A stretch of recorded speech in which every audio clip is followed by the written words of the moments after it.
पिछली क्लास हमने जहां खत्म की थी, आपको एक काम देके छोड़ा था उसमें।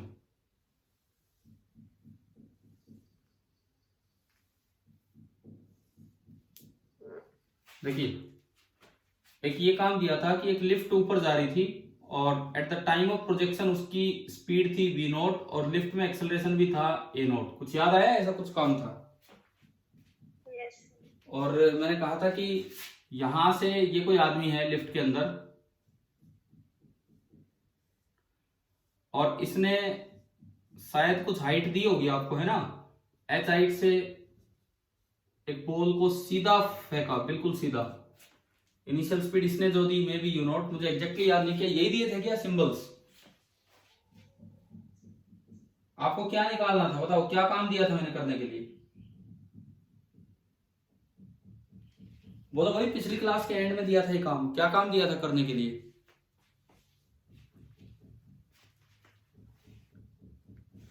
बता ही नहीं रहे, इसका मतलब किसी ने ट्राई भी नहीं किया है ना।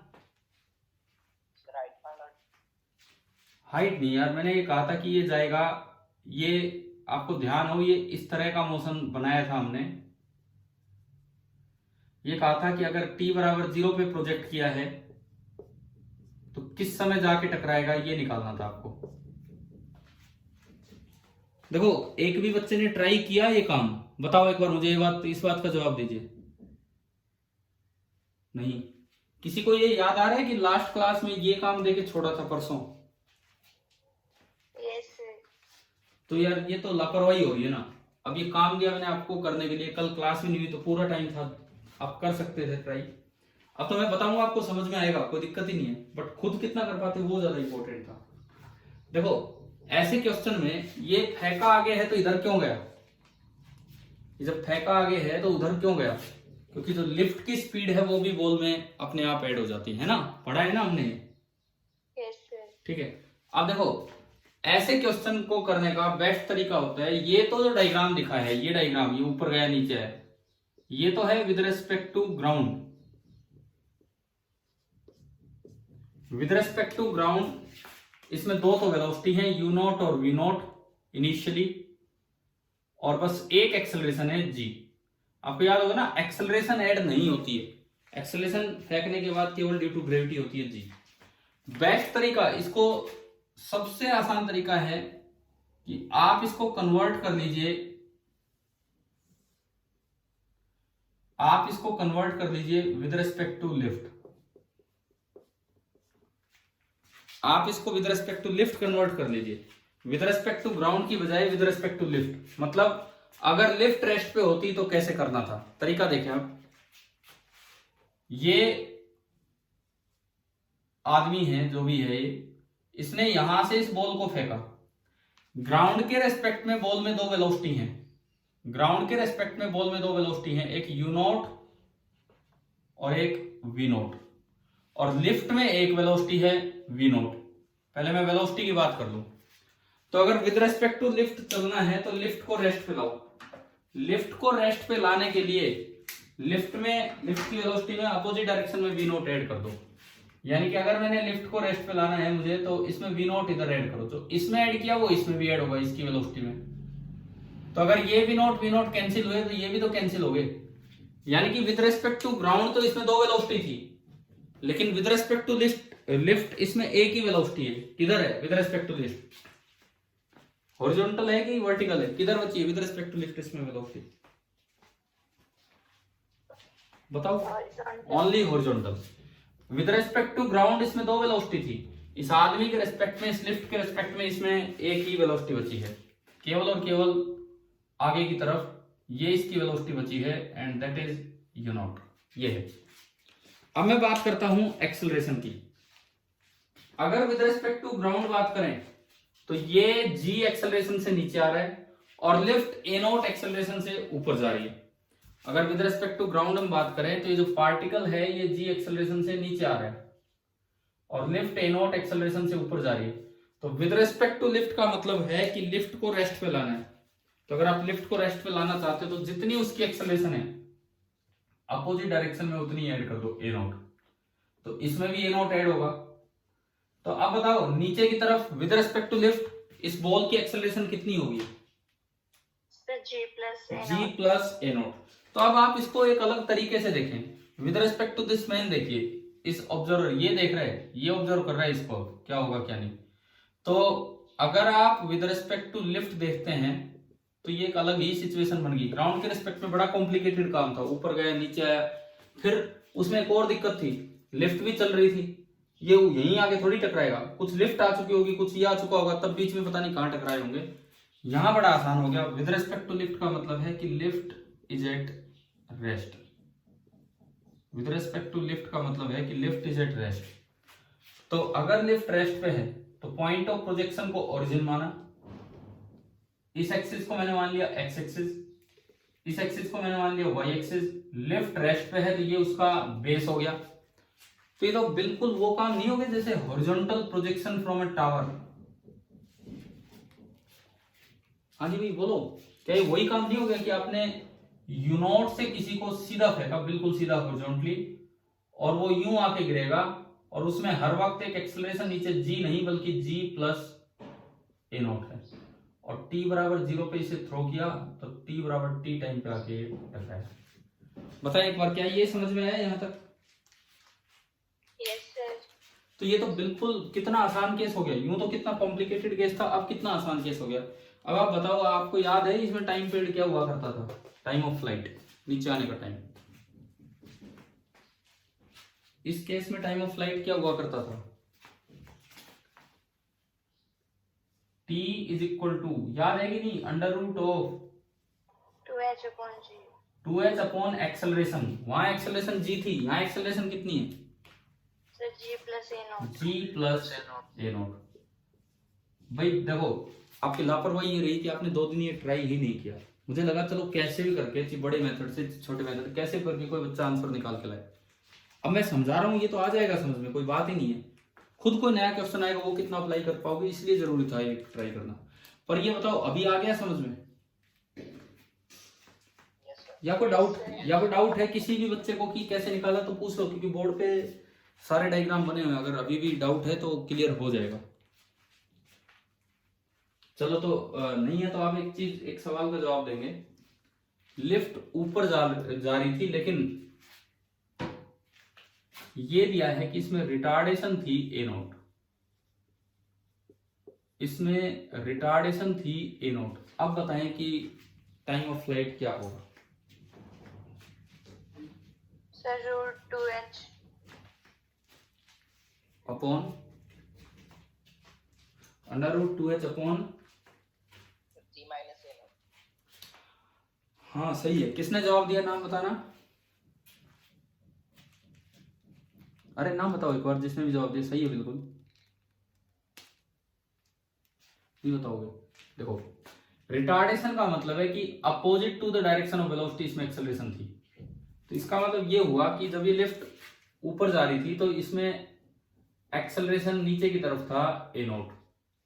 अब विद रेस्पेक्ट टू लिफ्ट आपको कवर करना है, तो ये ए नॉट नीचे था, वी नॉट तो खत्म ऐसे ही होगा, बिल्कुल ऐसे ही। लेकिन ए नॉट खत्म करने के लिए इस बार उसके अपोजिट, तो आपको ऊपर ए नॉट ऐड करना पड़ेगा। तो ऊपर ए नॉट ऐड करोगे तो इसकी एक्सेलरेशन में भी ऊपर ए नॉट ऐड होगा।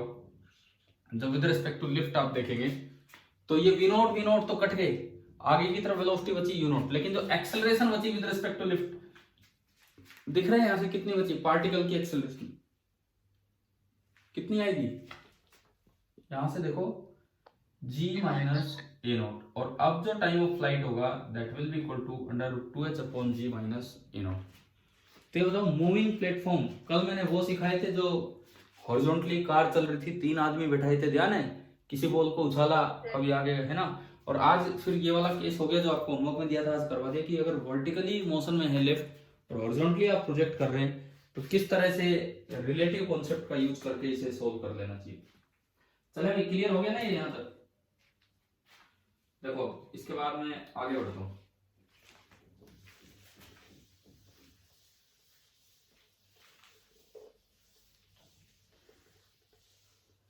अरे आज की क्लास से दिक्कत है क्या? आज जो क्लास लगाई है इससे?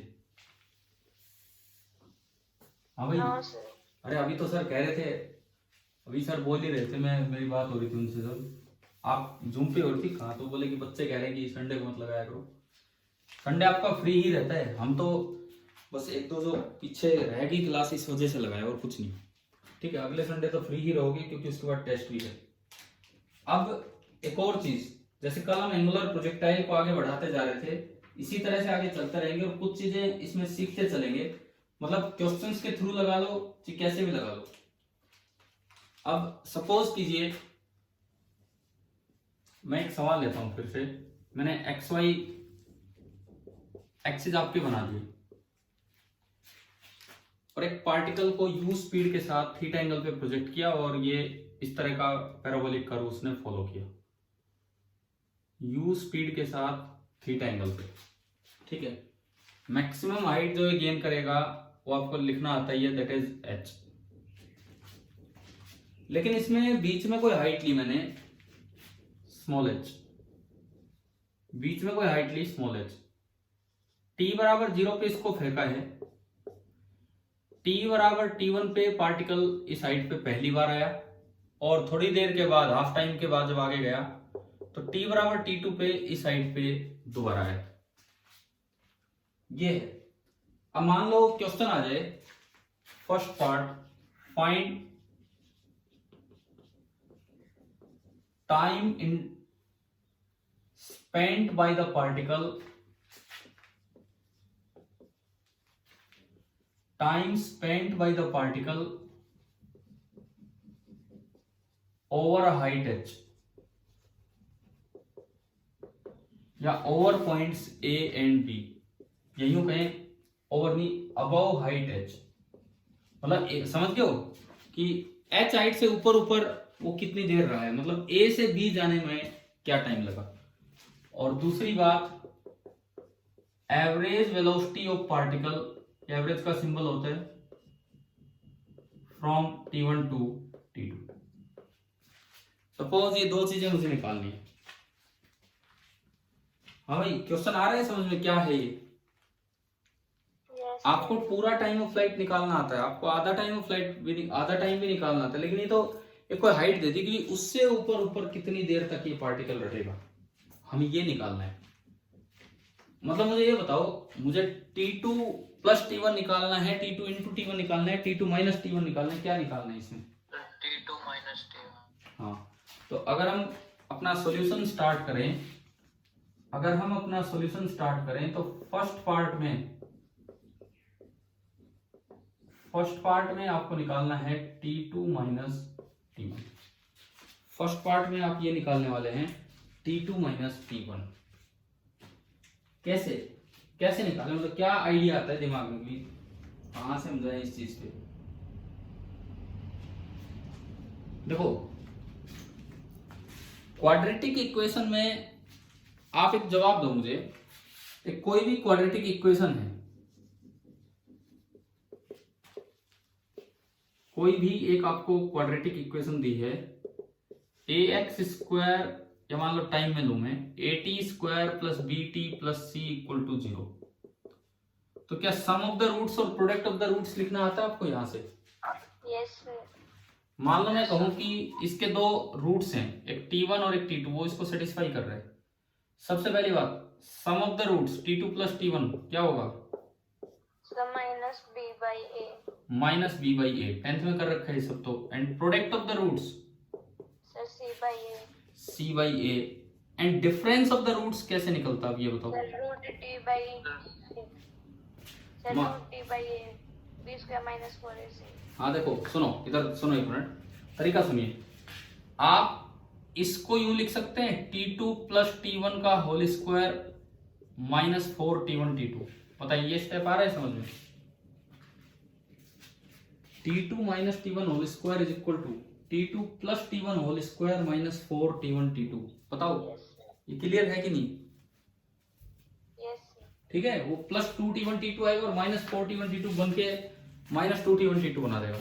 तो आपने इसकी वैल्यू पुट की तो माइनस b बाई ए का होल स्क्वायर, यानी कि b square by a square, and minus 4 times t1 t2 is c by ए।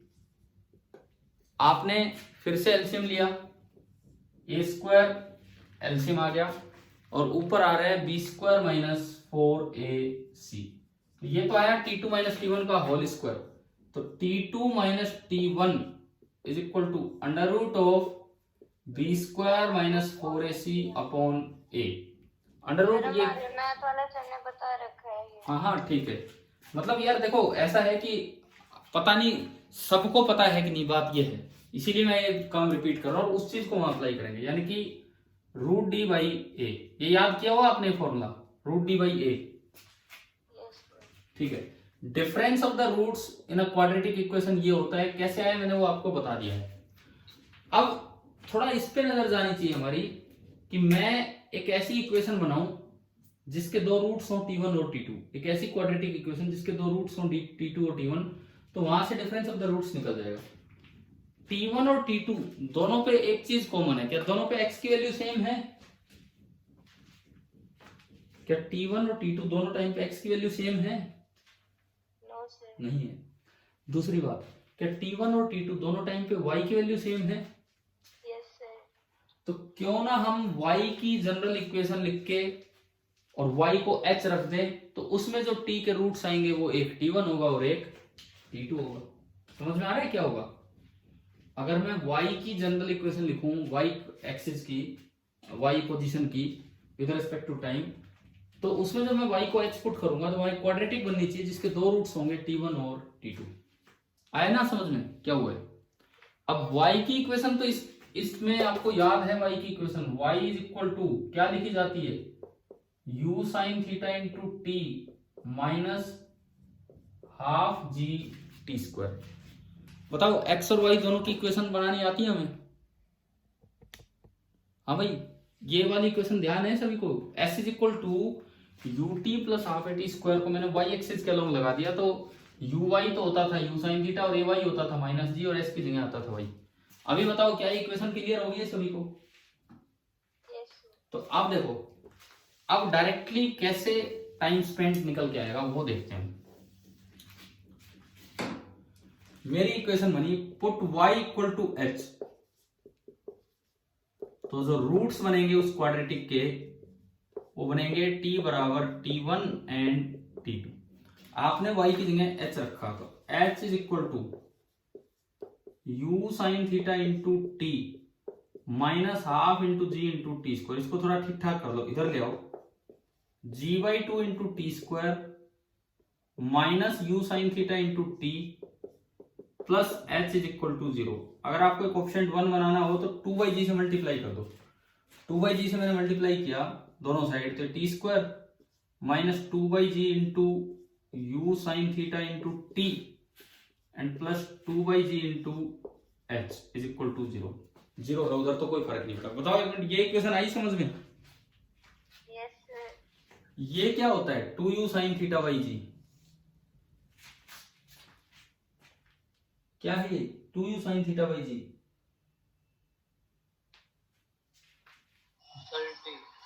किस? Capital t, time of flight.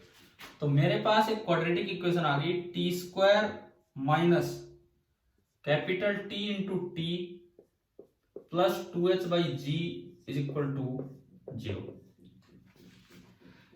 इसके रूट्स हैं T1 और T2। क्या ये तरीका आया समझ में कैसे क्वाड्रेटिक बना के रूट्स की तरफ हम जा रहे हैं? क्योंकि y बराबर h इन्हीं दो टाइम पे है। अब सम ऑफ द रूट्स से एक रिजल्ट निकालते हैं। पहले हम सम ऑफ रूट्स से एक रिजल्ट निकालते हैं। सम ऑफ द रूट्स का मतलब है T2 प्लस T1। बताओ, इसको देख के बताओ कितना है sum of the roots? Capital T minus b by a. Minus b की जगह तो t आ जाएगा और a की जगह 1। तो ये एक देखो, ये एक बड़ा आसान रिजल्ट है जो यहां से सोच के समझ के आसानी से आप ला सकते हो। क्या मतलब है? देखिए, सपोज एक एग्जांपल मैं लूं, किसी को यहां आने में लगे 10 सेकंड और मैं कहता हूं यहां पहुंचने में लगे 4 सेकंड। तो देखो, अगर यहां से यहां 4 सेकंड लगे हैं तो यहां से यहां भी सिमेट्रिकल है बिल्कुल पाथ। यहां से यहां 4 सेकंड, तो यहां से यहां कितना लगा होगा टाइम? 4 सेकंड। तो 10 सेकंड यहां हो चुके और 4 सेकंड यहां, यानी कि यहां कब पहुंचा था वो पार्टिकल? 6 सेकंड पे। अब 4 से 6 तक कितना टाइम लिया उसने? 2 सेकंड। 2 सेकंड। ठीक है। अब देखो एक चीज, यहां से यहां तो टाइम लगा 4 सेकंड, और यहां से पूरा ये यहां तक 4 और 2 कितना हो गया 6 सेकंड। तो अगर मैं इस 4 सेकंड को इधर जोड़ दूं तो क्या एक पूरा प्रोजेक्टाइल का मोशन हो गया कि नहीं भाई। एक बार तो मैं कह रहा हूं यहां से लेके और यहां तक आने दो, और एक बार मैं कह रहा हूं यहां से यहां, तो इसको उठाओ यहां ऐड कर दो, तो क्या ये दोनों टाइम मिलके पूरा टाइम पीरियड बना देंगे कि नहीं। Yes sir. ठीक है, केवल इतने से रिजल्ट पे भी क्वेश्चन आ सकते हैं, केवल इतने से रिजल्ट पे, तो आपके दिमाग में होनी चाहिए ये चीज। तो ये तो हुआ सम ऑफ द रूट्स वाली बात। ठीक है, जैसे मैंने अभी बताया कि भाई टाइम ऑफ फ्लाइट आपने निकाल लिया, वो फॉर्मूले से निकाल लिया। क्वेश्चन में बोला कि 4 सेकंड बाद पार्टिकल यहां था, तो बताओ दोबारा और कितने टाइम बाद इस साइड पे आएगा, ये सवाल है। टाइम ऑफ फ्लाइट आपने क्वेश्चन की वैल्यू से निकाल लिया, और साथ ही ये दिया गया कि 4 सेकंड बाद जब पार्टिकल इस साइड पे था तो दोबारा और कितने टाइम लेगा। तो 4 इधर 4 इधर 8, 10 में से 8 गए, यानी कि ऊपर ऊपर कितना टाइम गया उसका 2 सेकंड। टाइम इंटरवल बीच वाला भी निकालना आ गया ना, अब आपको कैसे निकालना है। Yes sir. ठीक है, रही बात इस सवाल के आंसर देने की, क्योंकि यहाँ तो 10 4 2 को मतलब ही नहीं है। इन्होंने हमसे पूछा था कि T2 माइनस T1 कितना होगा। तो अब इस क्वाड्रेटिक में difference of the roots T2 minus T1 बताएं क्या फॉर्मूला है, अभी निकाला था आज। Root D by a. यहां लिखता हूं under root D by a. A कितना है, ए कितना है इसका 1, तो ए तो हट गया नीचे 1, और अंडर रूट के अंदर केवल डी बचा। डी कितना होता है b square, minus 4 t square minus 4 into a 1 into c, तो ये आपका आया t square minus 8h by g, और इस पूरे का अंडर रूट। ये बताओ कि टाइम स्पेंट निकालना आ गया आपको, कैसे निकालना है। हाँ जी, क्लियर है ना, पूरा टाइम कैसे निकालना है क्लियर हो गया होगा। Yes sir. ठीक है, अब इसके बाद एक और पार्ट है, average velocity from T1 to T2। ये कैसे निकालें बताओ, ये कैसे निकालें average velocity from T1 to T2।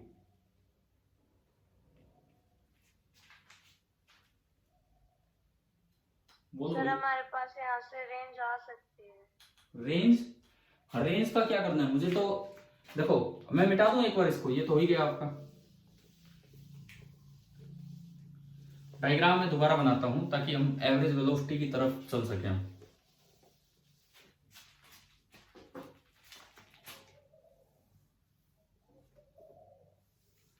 ये एक्स एक्सिस, ये वाई एक्सिस, ये इस तरह का मोशन था।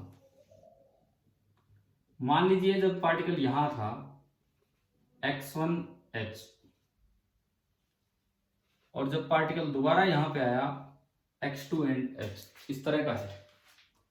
तो मुझे एवरेज वेलोसिटी चाहिए यहां से लेके यहां तक एवरेज वेलोसिटी। एवरेज वेलोसिटी का फॉर्मूला क्या होता है, total displacement upon total time taken. Total displacement upon total time taken. Total displacement कितना है बताओ यहां से वहां। Sir x2 minus x1। हाँ जी, ये है टोटल डिस्प्लेसमेंट s, जो कि है x2 माइनस x1, और टोटल टाइम कितना है यहां से वहां, यहां तक टाइम हो गया था t1। Sir t2 minus t1। हाँ बिल्कुल सही, और यहां पे हो गया t2 माइनस t1। तो आपकी एवरेज वेलोसिटी, लेकिन हमें थोड़ा कैलकुलेट करना पड़ेगा आगे। एवरेज वेलोसिटी यहां तक मेरे पास एक तरीका समझ में आया कि x2 minus x1 upon t2 minus t1। t2 minus t1 तो मैं निकाल चुका ना एक बार। Yes sir. ठीक है, अब बात आती है कि ये x2 माइनस x1 ये कहां से निकाले।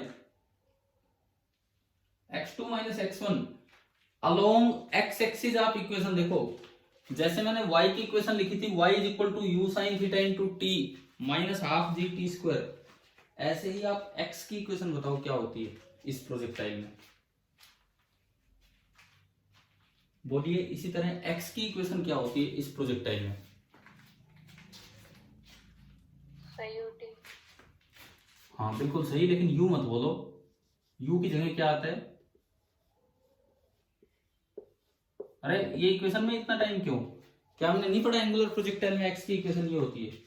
x is equal to you cos theta into t. बताओ सभी को क्लियर है कि नहीं भाई? क्लियर है ये इक्वेशन?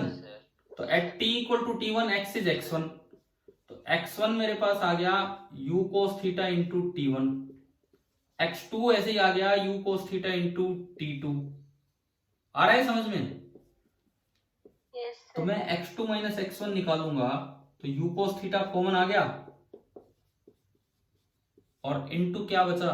t2 minus t1। जब आप इसको यहां पुट करेंगे तो बताओ एवरेज वेलोसिटी क्या निकल के आई? सही हो कोस थीटा। हाँ, जो average velocity same height level पे निकल के आई है वो आई है u cos theta. u cos theta का मतलब है केवल हॉरिजॉन्टल कंपोनेंट। तो अभी बताओ ये क्वेश्चन क्लियर हो गया है कैसे किया था हमने? ठीक है, यस यहां से एक तो ये सीखा कि कैसे क्वाड्रेटिक की तरह जाके आप सेम हाइट पे ये टाइम वगैरह निकाल सकते हो। दूसरी बात, एक और रिजल्ट हमारे सामने आ रहा है कि सेम हाइट लेवल पे दो पॉइंट्स है, उनके बीच में जो एवरेज वेलोसिटी होती है वो केवल और केवल वो वर्टिकल कंपोनेंट नहीं हॉरिजॉन्टल कंपोनेंट होगा। ऐसा क्यों हुआ? अब इसका एक डायरेक्ट तरीका बताता हूं। जब यहां था पार्टिकल तो उसमें दो वेलोसिटी थी, एक तो u cos थीटा इधर और एक कुछ y कंपोनेंट इधर होगा। मान लो मैंने उसे v0 बोल दिया। जब सेम हाइट लेवल पे दोबारा आएगा, क्या हॉरिजॉन्टल कंपोनेंट चेंज होता है वेलोसिटी का प्रोजेक्टाइल में अंडर ग्रेविटी में? No sir. नहीं होता। और सेम हाइट लेवल पे अगर एयर नहीं है तो सेम हाइट लेवल पे वेलोसिटी क्या रहेगी? वर्टिकल। सेम 1D मोशन में पढ़ा था ना हमने, 1D मोशन में। ठीक है, तो अब देखो यहां पे वेलोसिटी वेक्टर एट t1 मैं इसे लिख सकता हूं u cos theta i cap plus v0 j cap. Velocity vector eight t2 मैं इसे लिख सकता हूं u cos theta i cap minus v0 j cap. बताएं एक बार क्या ये दोनों लिखने आगे? हाँ भाई, t1 और t2 पे, यहां वो t1 पे है यहां वो t2 पे, लिखने आगे ना ये दोनों। इस पूरे रास्ते में इसकी एक्सेलरेशन कांस्टेंट रही है, इस पूरे रास्ते इसकी एक्सेलरेशन कांस्टेंट रही है। सिंस a इज कांस्टेंट, क्योंकि एक्सेलरेशन कांस्टेंट है तो हमने पढ़ा होता है कि average velocity is equal to initial velocity plus final velocity divided by 2। बताओ 1D मोशन में पढ़ाया है ये आपको कि अगर यस सर। है ना, तो आप जब इन दोनों को ऐड करेंगे इनिशियल प्लस फाइनल करेंगे तो ये तो कट गया, जे से जे कटा, ये दोनों जुड़ के हो गए 2u cos थीटा आई कैप और डिवाइड बाई 2, तो 2 से 2 भी गया तो ये ओनली कितना बचा? u cos theta you cos I I cap. क्या? ठीक है, मतलब आगे की तरफ u cos थीटा। क्या ये सारी बात समझ में आ गई है कि नहीं यहां तक? Yes sir. अब भाई एक चीज मैं ये चाहूंगा कि आप, क्योंकि ये कोई कॉमन फॉर्मूला नहीं है बट न्यूमेरिकल आते हैं तो उनमें टाइम लग जाता है सोल्व करने में, क्वाड्रेटिक बनाने। तो आप एक बात याद रखो कि अगर इस तरह का सिंपल एंगुलर प्रोजेक्टाइल है, मैक्सिमम हाइट कुछ भी कैपिटल एच है, लेकिन पूछा जाए कि स्मॉल एच से ऊपर ऊपर कितना टाइम वो रहेगा, तो मेरे पास ये एक फॉर्मूला है। स्मॉल एच से ऊपर ऊपर रहने का जो टाइम है that is under root of t square minus 8h by g. आ रहा है समझ में? Under root of t square minus 8h by g. कोई नहीं याद करे तो कोई बात नहीं, आप कैलकुलेट कर लें, लेकिन कई बार न्यूमेरिकल वैल्यू के साथ क्वेश्चन आते हैं और आपने ये पहले कर रखा होता है तो आपको फिर वो एग्जाम में तुरंत आप उसका आंसर निकाल देते हो। क्या ये समझ में आया क्या है? कैपिटल टी तो है टाइम ऑफ फ्लाइट और एच है हाइट। देखो इसमें एक और चीज देखो, अगर मैं एच को 0 कर दूं, पूछे भाई इससे ऊपर ऊपर कितनी देर रहा, तो इससे ऊपर ऊपर तो पूरा टाइम ही रहा है, तो एच 0 रख के देखो इसमें क्या आंसर आ रहा है? कैपिटल से। हाँ, और आगे ना समझ में कि इससे ऊपर ऊपर तो पूरा टाइम रहा है, और अगर मैं एच को कैपिटल एच कर दूं, कैपिटल एच से ऊपर कितनी देर रहा है वो? कैपिटल एच से ऊपर कितनी टाइम रहा है? क्या गया है कैपिटल एच से ऊपर? No sir. तो आंसर आना चाहिए 0। हम एक बार वेरीफाई कर लेते हैं यहां से। अगर मैं h की जगह कैपिटल H रख दूं, देखो T square time of flight होता है 2u sine theta by g, तो 2 का स्क्वायर 4u स्क्वायर sine square theta by g minus 8 by ji into h. H, capital h का क्या फॉर्मूला होता है, मैक्सिमम हाइट का formula? Sir you square sine square theta by 2g। U square sine square theta by 2g। देखो 2 से 2 गया 4, ये भी 4 u square sine square theta by g, और वो भी ये स्क्वायर है यहाँ, हाँ कोई नहीं है, टी का स्क्वायर, और वो भी सेम चीज, तो कट के कितना आ गया 0। तो ये फॉर्मूला वेरीफाई हो गया दोनों जगह, ठीक है। को डाउट इसमें भाई बताओ, बाद वाले में कैसे किया मैंने वेरीफाई? No sir. ठीक, अब है ना अपनी कॉपी में ये फॉर्मूला जरूर लिखना, क्योंकि अच्छे सवालों में अब एक बच्चा तो लगा रहा, सोल्व कर पाया नहीं कर पाया, कैलकुलेशन मिस्टेक हो गया, दिमाग में भी आया नहीं आया क्वाड्रेटिक वाला तरीका, और एक आपके पास एक कॉन्सेप्ट है, हमने रटा नहीं है इसको, हमने पहले ढंग से प्रूव किया है, लेकिन अब हमें याद रख लेना, क्योंकि हम ये कर चुके, तो एग्जाम में इस पे टाइम नहीं लगाएंगे हम, अगर ये आता है तो। हो गए t square minus 8h by g, ठीक है। अब मैंने आपको ये जो क्वाड्रेटिक वाला कॉन्सेप्ट सिखाया, मैं इसको एक बार 1D मोशन में भी अप्लाई करवाता हूँ यहीं पे। जैसे मान लो बॉल को सीधा ऊपर थ्रो कर दिया, ठीक है, ball is throne upward from ground, और फिर से मैं उसमें कोई इसी तरह का वो दे दूं, देखिए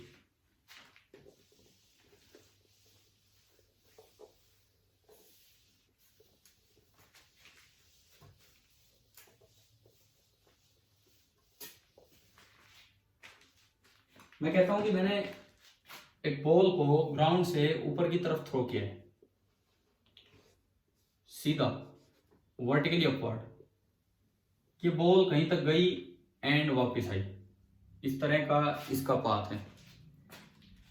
मैंने कोई एक लेवल ले लिया, सपोज बीच में कोई लेवल है और वो 100 मीटर ऊपर है, मतलब आपने अच्छी स्पीड से बॉल को फेंका है, बीच में कोई लेवल है और वो 100 मीटर ऊपर है, और ये बोला है कि यहां से जाते टाइम t बराबर 0 पे इसको थ्रो किया था, जाते टाइम तो टाइम हुआ था t1,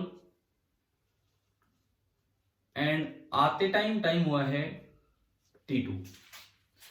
इस तरह की इंफॉर्मेशन हमें दे रखी है, ये जानकारी हमें दे रखी है। g ले लेना है 10, g आपका है 10, ठीक है।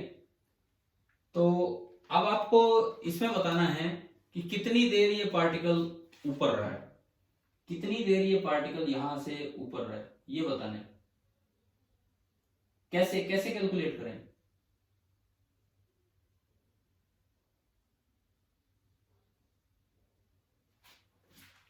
कितनी देर ये पार्टिकल ऊपर रहा, उसमें तो यू की जरूरत पड़ेगी। मैं कुछ ऐसी चीज पूछता हूं जिसमें यू की जरूरत ना पड़े। सपोज यू नहीं दे रखा, यू अननोन है, अब बच्चा घूम जाता कई बार, यू अननोन है, लेकिन आपसे पूछ लिया फाइंड t1 इंटू t2, इन दोनों का प्रोडक्ट क्या होगा, बताओ कैसे करें?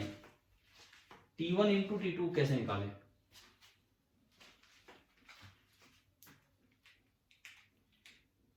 इक्वेशन बनाओगे y एक्सिस के लॉन्ग,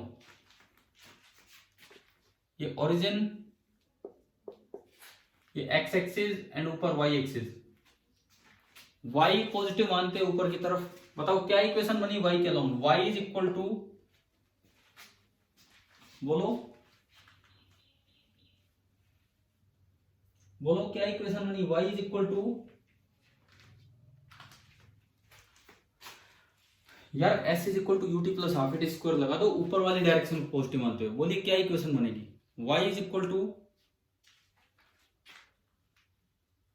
कोई सुन रहा है क्या? जवाब दो। अरे बोलो यार, मैं पूछ रहा हूं आपसे। Sir half gt square. तो यू कहाँ गया? ये यू दे रखा हमने, सर t0 है। t0 थोड़ी है, t0 पे तो फेंका है इसको, वही तो इनिशियल स्पीड होती है। t0 पे फेंकते हैं, वही तो इनिशियल स्पीड होती है हमारी। भाई ऊपर वाली डायरेक्शन को आपने पॉजिटिव माना, s is equal to u t plus half a t square लगाया, ऊपर की तरफ किसी भी जगह पोजीशन, ये ओरिजिन है, किसी भी जगह पोजीशन है y, s की जगह y आ जाएगा। इस बार u साइन थीटा नहीं, पूरा पूरा u आएगा इंटू टी, ए की जगह माइनस जी आना है क्योंकि एक्सेलरेशन नीचे है, minus half G T square. आप बताओ क्या ये इक्वेशन बनानी आ गई कि नहीं? यस। जी को 10 मान लो, let G be 10 metre per second square. तो जी आपने 10 यहाँ रखा तो इक्वेशन आई y is equal to u t minus 5t²। इसको इधर ले आओ, 5t² माइनस यू अननोन है t plus y is equal to 0। अब आप इस सवाल पे चलो। इस सवाल में मुझसे t1 इंटू t2 पूछा, तो बताओ कितनी y के रूट्स आएंगे? y कितना लेगी रूट? कितना? So y/5. y/5 ठीक है। मुझे बताओ y क्या पुट करें कि टाइम t1 और t2 इस इक्वेशन को सेटिस्फाई करें। यहां देखो ना, at t equal to t1 and t2 y कितना है? बोलो यार इसको। 100। At t equal to t1 and t2 जो आपका y है दैट इज 100 मीटर। तो आपने इस इक्वेशन में अगर y की जगह 100 पुट कर दिया तो वो जो क्वाड्रेटिक बनेगी उसके रूट्स क्या होंगे? t1 और t2। 20 आ जाएगा। हाँ देखते हैं। 5t² minus u into t plus 100 is equal to 0। अब देखो u अननोन है। बहुत से बच्चे तो इस सवाल में u बैठ जाते हैं, इसलिए रुक जाते हैं कि भाई यार इंफॉर्मेशन इज इनसफिशिएंट। देखो एक डाटा, ये चौथा ऑप्शन मिल जाता है क्वेश्चंस में कि डाटा इज इनसफिशिएंट, ये इन्फॉर्मेशन इज इनसफिशिएंट। तो बच्चों को लगता है यू नहीं दिया तो कैसे सोल्व होगा। इन्होंने केवल t1 इंटू t2 पूछा है। तो अब बताओ यहां से इसके दो रूट्स होंगे t1 t2, क्योंकि y 100 पुट किया तो t1 into t2 product of the roots कितना होगा? 100/5. हाँ c by a 100/5 20 metre per second ना सॉरी टाइम सेकेंड²। अब देखो बिना u की जानकारी के आपने ये सवाल कर दिया, क्या आया कि नहीं आया समझ में? कैसे किया? ठीक है। अब अगर इसमें t1 इंटू t2 की जगह पूछ लिया जाता time spent above 100 metre point, कि उससे ऊपर ऊपर कितनी देर रहा, तो फिर ये आपको u देता कुछ ना कुछ। ये फिर यहाँ पे u कुछ दे रहा होता। मान लीजिए आपको u भी दिया है 100 मीटर पर सेकेंड, u दिया है इसी सवाल में 100 मीटर पर सेकेंड। अब बताओ ये 100 मीटर वाली हाइट से ऊपर ऊपर कितनी देर रहा होता। अब कैसे करें इसको? सर रूट d/a लगा देंगे। हाँ देखो, एक तो इस इक्वेशन में u दे दिया आपको 100, तो आप अब निकालना चाह रहे हो t2 माइनस t1, तो आपने रूट d/a लगाया, तो रूट b² 100 का स्क्वायर 100 माइनस 4ac करेंगे 4 5 20 2000 डिवाइडेड बाई 2a होगा 10 10,000 माइनस 2000 8,000 में से 100 बाहर आएगा 10 बन के, तो ये आया √80 सेकेंड। आया कि नहीं आया समझ में? आ गया। और देखो डायरेक्ट अगर कोई बच्चा यहां से निकालना चाहता तो यहां से भी देखते कैसे। अगर 100 से फेंका है तो टाइम ऑफ फ्लाइट होता है 2u/g। भाई जब आप सीधा ऊपर थ्रो करते हैं तो टाइम ऑफ फ्लाइट होता है 2u/g। तो 2 इंटू 100/10 कितना आ गया? 20। अब देखो डायरेक्ट मैं ये फॉर्मूला लगाऊं, √20 का स्क्वायर कितना? 400 माइनस 8 इंटू h वो हाइट जहां से ऊपर ऊपर आप देख रहे हो, ये h कितना है? 100/g 10 से 10 गया तो ये कितना आया? 400 माइनस 80, ये आया 320। अब यहां से तो √80 आ रहा है, यहां से √320 आ रहा है, ये क्या चक्कर है? t² माइनस 8h/g हमने लगाया तो यहां से तो कुछ और आ गया। सर उधर 8,000 का रूट पहले निकालते फिर 10 से डिवाइड। ये आपका 0.00000 √8,000 10 को मैं अंदर ले गया √100 बना के, 0 से 0 गया, तो ये तो बच तो √80 ही रहा है। समझ में आ रहा है क्या हो रहा है? यहाँ पे दो अलग अलग चीजों से अलग अलग आंसर आ रहे हैं।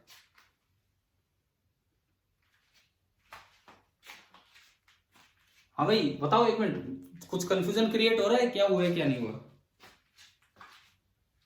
देखो आपने इक्वेशन बनाई, इधर देखिए, अब दोबारा से y की इक्वेशन इस बार बनेगी ut minus half G T square, put y equal to h, y आपने h इसमें पुट किया तो इक्वेशन बनी h is equal to ut minus half G T square,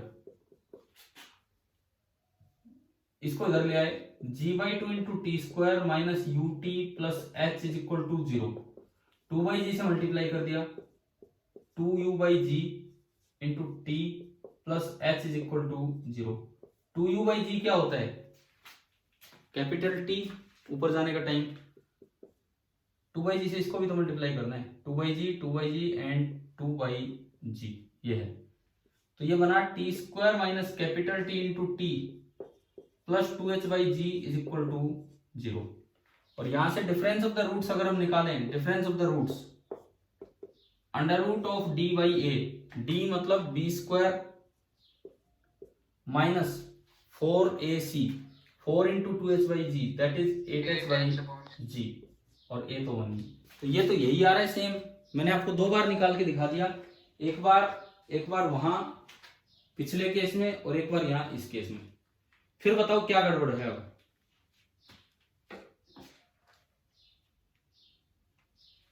हाँ जी, अगर आप ये फॉर्मूला लगाते हैं time of flight 2u by g, 2 into 100 by g 10, time of flight आ रहा है 20 का स्क्वायर 400 माइनस 8 इंटू एच है 100 बाई 10, तो 400 माइनस 80 ये आया अंडर रूट 320। फिर वहां से क्यों नहीं आ रहा अब ये बताइए आप, क्या ये आ गया समझ में मेथड, ये जो रूट 320 सेकंड आया है? Yes sir. ठीक है, अब देखो हमने अभी जो मेथड लगाया था, हमने क्या किया था, इसकी इक्वेशन बनाई थी, y की जगह 100 रखा था is equal to u t की जगह 100t minus half G T square की जगह 5t स्क्वायर, तो ये इधर आया 5t square minus 100t minus 100 ना प्लस 100 इज इक्वल टू 0, 5 आपने कॉमन ले लिया, t square minus 20t plus 20 is equal to 0। अब अगर यहां से प्रोडक्ट ऑफ द रूट्स निकालें तो under root b square 400 minus 4ac कितना आ रहा है बताओ? Sir 80।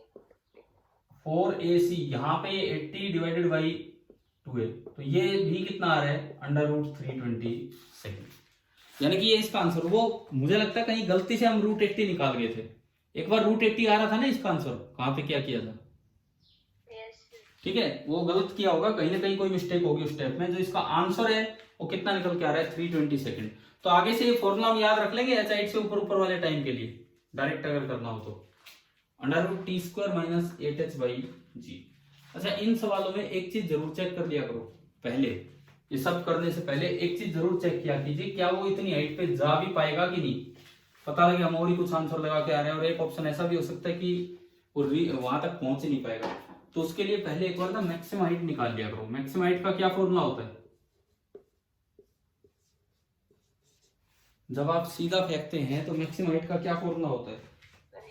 You square by 2g, तो आपने u का स्क्वायर किया, u का स्क्वायर मतलब 100 का स्क्वायर 20, तो ये आ रहा है 100 इंटू 100 अपॉन 20, कितना आ गया 500। हाँ, तो मतलब इससे ऊपर वो जा रहा है। एक चीज आप ये वेरीफाई कर सकते हैं पहले कि भाई ये इससे ऊपर गया भी है कि नहीं गया, कभी हम ऐसे ही लगाते हैं। चलिए, ये एंगुलर प्रोजेक्टाइल समझ में आ रहा है, धीरे धीरे हम कॉन्सेप्ट बढ़ा रहे हैं एंगुलर प्रोजेक्टाइल में, ठीक है। अब देखो एक और चीज कि अगर आप x और y एक्सिस की तरह ना देखना चाहें, डायरेक्ट स्पीड लिखना चाहें, वेलोसिटी नहीं स्पीड लिखना चाहें, तो उसका डायरेक्ट तरीका क्या होता है? स्पीड ऑफ एंगुलर प्रोजेक्टाइल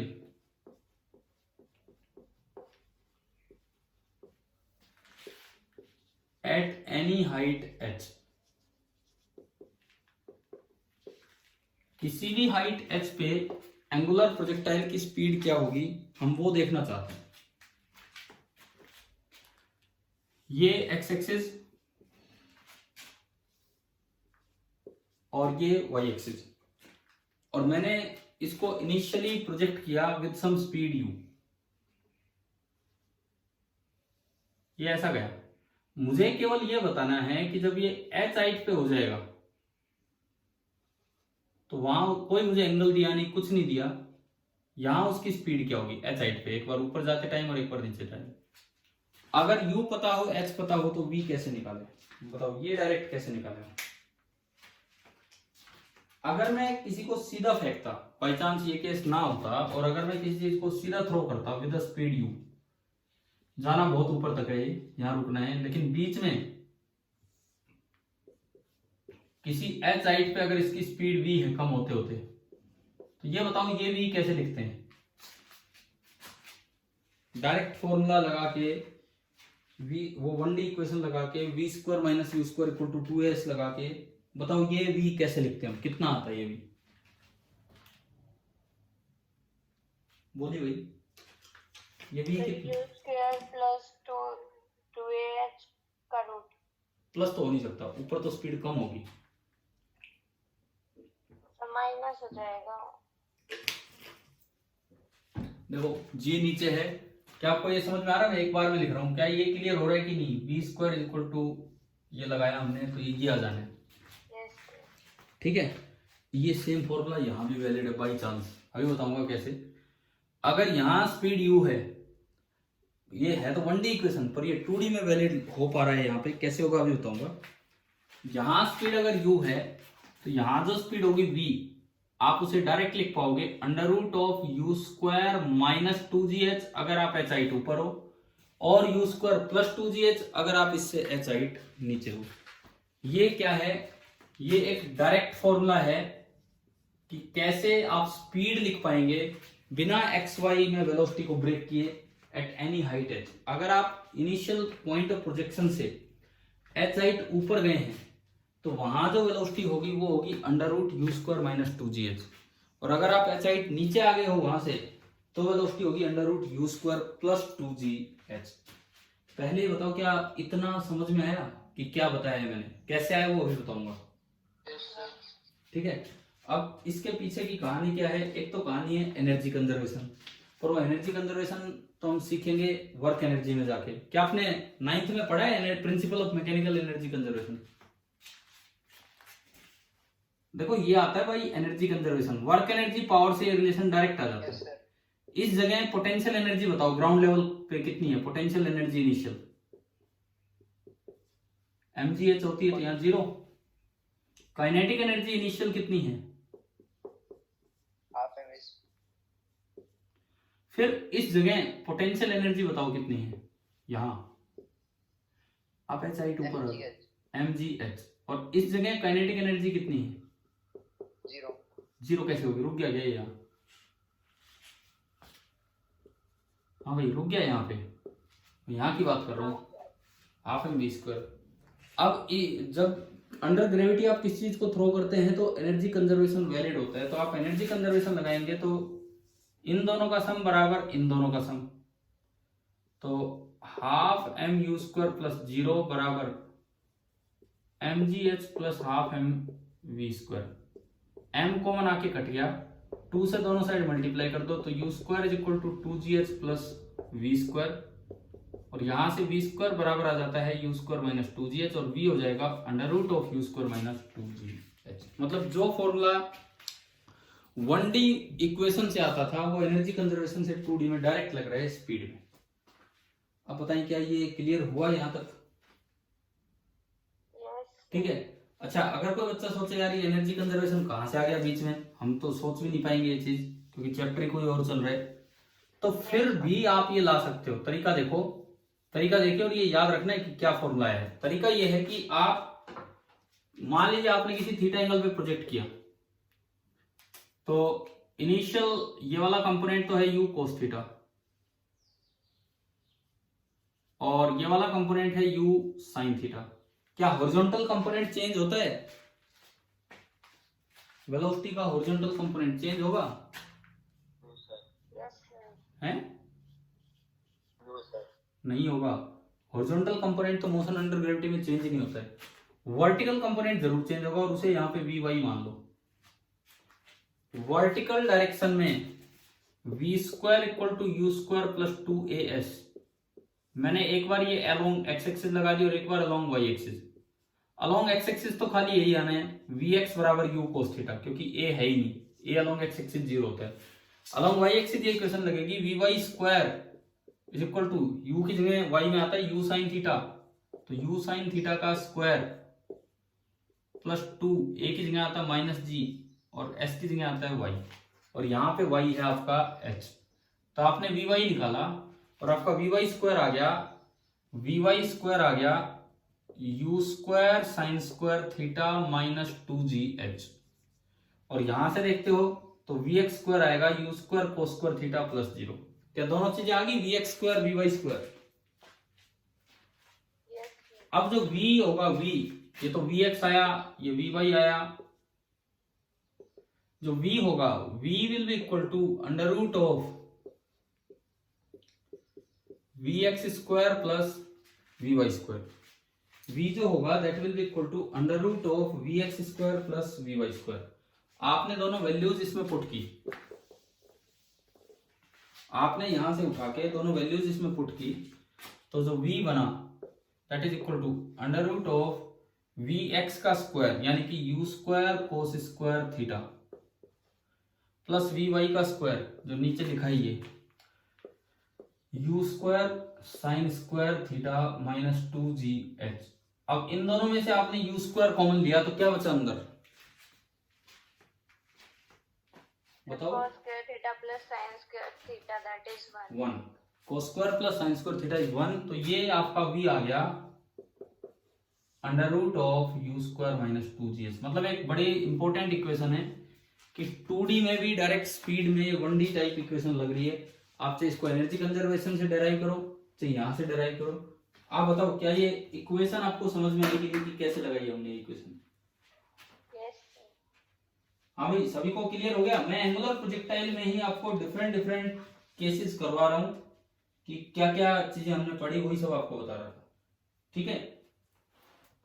अब इसमें देखो अगले स्टेप पे चलते हैं। मैंने आपको ये सीपीपी 25 जो दिया है इसमें सेक्शन ए है प्रोजेक्शन ऑन हॉरिजॉन्टल प्लेन, ये जो चल रहा है यही। अभी इंक्लाइन प्लेन पे भी प्रोजेक्शन होगा, पहले हॉरिजॉन्टल प्लेन पे हो रहा है, सामने समतल जमीन है, हॉरिजॉन्टल प्लेन है तो उसका तो ये चल रहा है, उस पे 7 क्वेश्चंस हैं। Then projection from a tower, एक टावर पे जाके आप सीधा थ्रो करना मैंने क्लासेस में करवाया है, इसमें एक क्वेश्चन है टावर पे जाके एंगल पे थ्रो करना, वो आप ट्राई करेंगे। And then use of equation of trajectory, इन 3 पे था। मैं 1 मिनट एक और सवाल लेता हूं कि जो आपने ये एंगुलर प्रोजेक्टाइल पढ़ा, अब आप देखो आप इसको कितना अप्लाई कर पा रहे हो। सपोज ये ग्राउंड है, हॉरिजॉन्टल ग्राउंड, मैंने यहां से किसी चीज को प्रोजेक्ट किया, किसी पार्टिकल को, और उसकी इनिशियल स्पीड थी u at an angle theta, इस तरह से प्रोजेक्ट किया। ये एक पॉइंट है जहां ऊपर जाते टाइम स्पीड थोड़ी कम होगी v, नीचे आते टाइम भी थोड़ी कम होगी v, एक ही बात है। और इस जगह पे हॉरिजॉन्टल के साथ इसने एंगल बना रखा है अल्फा, तो find v in terms of u theta and alpha. आपको v निकालना है in terms of u theta and alpha. कीजिए ट्राई, क्या कॉन्सेप्ट लगाएं, किस तरह से करें, आप सोचिए।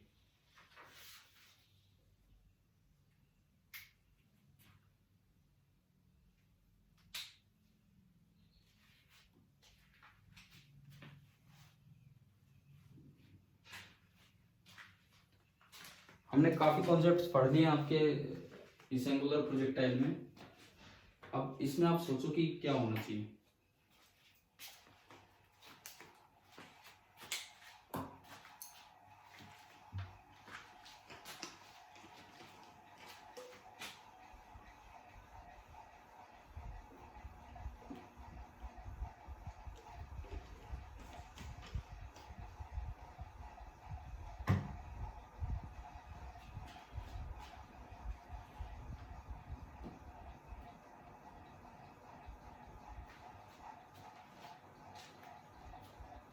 क्या लगा रहे हो बताओ। ये तो मैं वेट ऐसे ही कर रहा हूँ कभी। क्या दिमाग में आ रहा है, कैसे करें? सर अगर हम यू के कंपोनेंट करते हैं तो ये हॉरिजॉन्टल पे यू साइन थीटा बनाता है। अगर मैं कंपोनेंट करूं यू के, तो यू हॉरिजॉन्टल क्या कह रहे हो? दोबारा बोलो, एक मिनट, मैं समझ ही नहीं पाया आपकी बात। अगर मैं यू के कंपोनेंट करूं तो क्या कह रहे थे? तो सर ये एक्स एक्सिस के साथ यू को साइन थीटा बनाता है। एक्स एक्सिस कौन सा है? मैंने तो कहीं एक्स दिखाया नहीं इसमें, ना वाई दिखाया। अब कौन से को एक्स मान? ग्राउंड के साथ। ग्राउंड के साथ तो यू कोस थीटा बनेगा, साइन थोड़ी बनेगा इधर।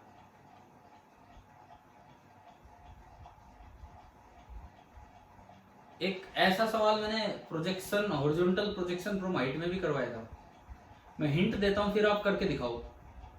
हमने एक चीज अभी भी पढ़ी, कई बार पढ़ ली, कि during motion under gravity the horizontal component of velocity remains the same. पढ़ा है कि नहीं बताओ? सर ये लगा रहे। हाँ तो वो लगाओ और उससे आंसर निकालो।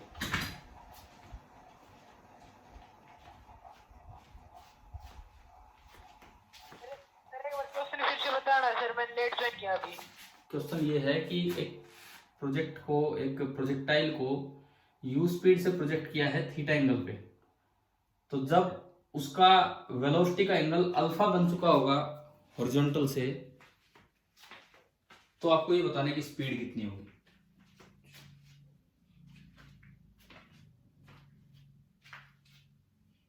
सर इसका x component u cos theta होगा और y component v sine theta होगा, तो दोनों का आई कैप और जे कैप निकाल के उसका रूट कर देंगे। कुछ नहीं करना, ऐसे ऐसे कैसे निकालेंगे? एक्स एक्स कंपोनेंट हो जाएगा, वाई कंपोनेंट कहां से आएगा मेरे पास? मुझे हाइट भी नहीं दी। देखो इधर देखो, सुनो कई देर हो गई है, देखिए। ठीक है चलो मैं और रुकता हूँ, आप जल्दी कीजिए।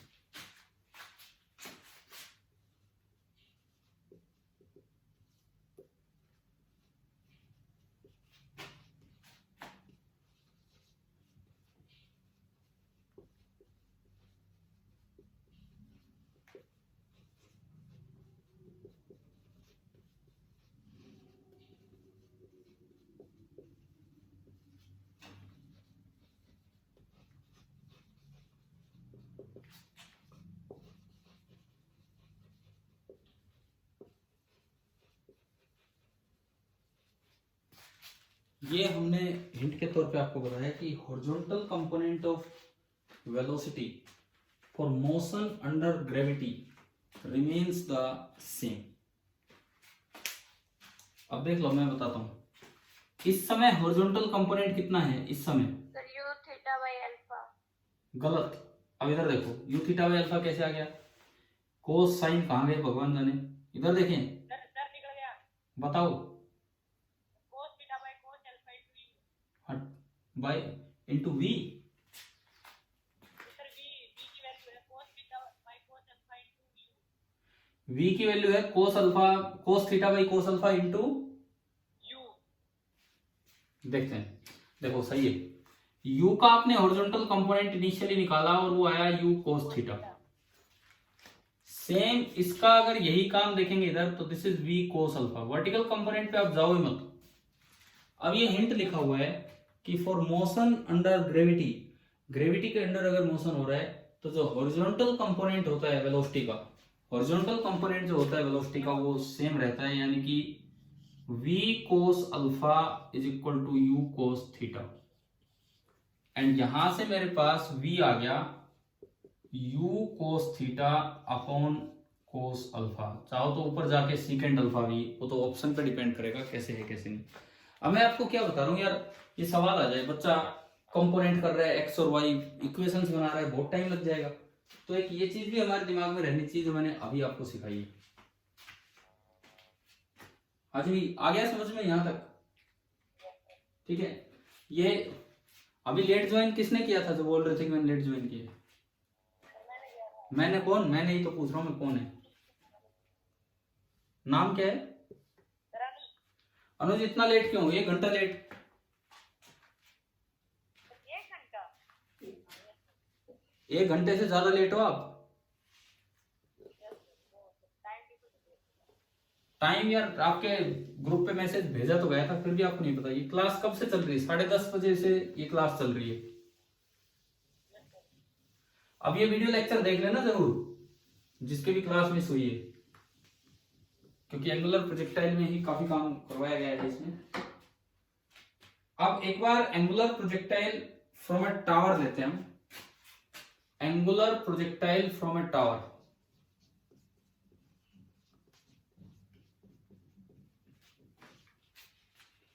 Angular projection from a tower. अभी तक हम ग्राउंड से ग्राउंड पे देख रहे थे, अब एक टावर से देख रहे होंगे। ये ग्राउंड है,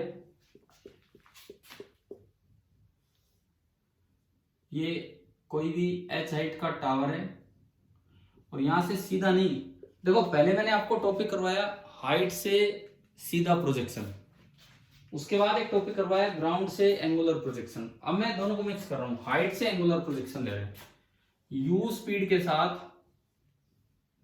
और थीटा एंगल पे। अब ये तो कुछ इस तरह का जाना ही यूं जाएगा, इस बार जो रेंज है वो ये हो जाएगी इतनी दूर। मैक्सिमम हाइट फ्रॉम ग्राउंड ये हो जाएगी capital H, and time of flight t equal to 0 से t equal to capital T, ये हो जाना। चलो अब इनको कैलकुलेट करना स्टार्ट करें। Angular projection from a tower, इसको हम देखना स्टार्ट करें कि क्या है क्या नहीं। कैसे? पॉइंट ऑफ प्रोजेक्शन को क्या बोल देते हैं हम? ओरिजिन। हॉरिजॉन्टल एक्सिस को मैंने बोल दिया एक्स एक्सिस को एक्स एक्सिस, और वर्टिकल एक्सिस चाहिए ऊपर मानो चाहिए नीचे, कहीं मान लो मैंने ऊपर मान लिया, जैसे अभी तक हम मानते हैं। क्योंकि जब आप खाली एंगुलर प्रोजेक्टाइल ऑन ग्राउंड पढ़ रहे थे तो वही ऊपर मान रहे थे, हाइट से पढ़ रहे थे तो नीचे मान रहे थे, तो आप कहीं भी मान सकते हो इसमें। ये हो गया। अब ये 2-3 चीजें हम निकालना चाहेंगे कि इसमें क्या क्या होंगी। सबसे पहले तो वही टेबल जो हम बनाते आए हैं पीछे, सबसे पहले तो एक बार वो टेबल आप बनवाएं। सर इंक्लाइंड प्लेन पे पढ़ाओ। हाँ बाद में, रुको धीरे धीरे बढ़ रहे हैं वहां। आपने आज की क्लास तो छोड़ दी, इतनी देर होगी, 1 घंटे से कॉन्सेप्ट चल रहे हैं।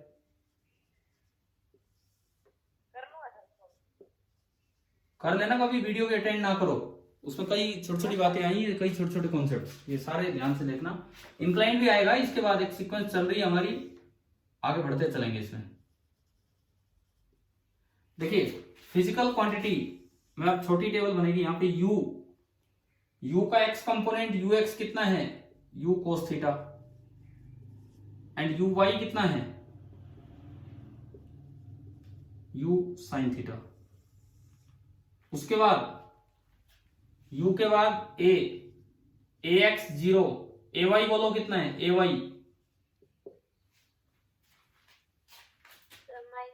-g, क्योंकि आपने y ऊपर मान रखा है।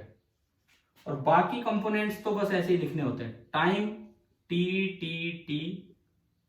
s, इसकी 2 वैल्यूज होती थी x और y, और v इसकी 2 वैल्यू होती थी vx और vy। ये तो बड़े सीधे हैं लास्ट वाले तो लिखने। क्या आपको आ गए समझ में कंपोनेंट्स कैसे लिखे हैं मैंने, नॉर्मली जैसे हम लिखते हैं? ठीक है। अब देखो, अब इसमें एक एक करके मुझे कुछ चीजें कैलकुलेट करनी है। मैं ये h डायरेक्ट लिख सकता हूं, मैं इस h को डायरेक्ट लिख सकता हूं यहां से। कैसे? आपने कितनी हाइट के, देखो गिवन चीजें 3 हैं, h u और थीटा। ये 3 चीजें गिवन की कैटेगरी में हैं। h हाइट है, u स्पीड है, और थीटा एंगल है। गिवन चीजें ये हैं। कैपिटल H, अजी मनीष है भाई आज क्लास में? मनीष कुमार, मनीष कुमार नहीं है क्या क्लास में? नहीं है सर। तो अनुज आप बताओ कैपिटल H की वैल्यू कितनी होगी? यहां डायरेक्ट में कैसे लिखूं कैपिटल H?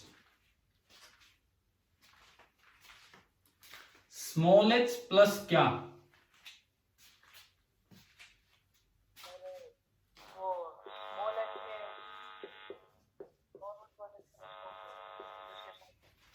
अगर ये केवल ये ग्राउंड होता तो ये एच हमने याद किया है। अगर यूं सीधा ग्राउंड होता तो ये याद है ना हमें, ये कितना होता है you square sine square theta upon 2g। और अभी इसके नीचे एच और है, जमीन तो इतनी नीचे है, तो कैपिटल एच बताओ इस केस में लिखना आ गया कि नहीं आया, कैसे लिखा हमने? हमें क्लियर है सभी को कैपिटल एच? Yes sir. ठीक है। इसके बाद दूसरी बात, range and time of flight. Time of flight पहले निकाल लेते हैं, उसके बाद रेंज आ जाएगी। आप यहां देखो, at T equal to capital t y कितना है बताओ? 0 कैसे हो गया?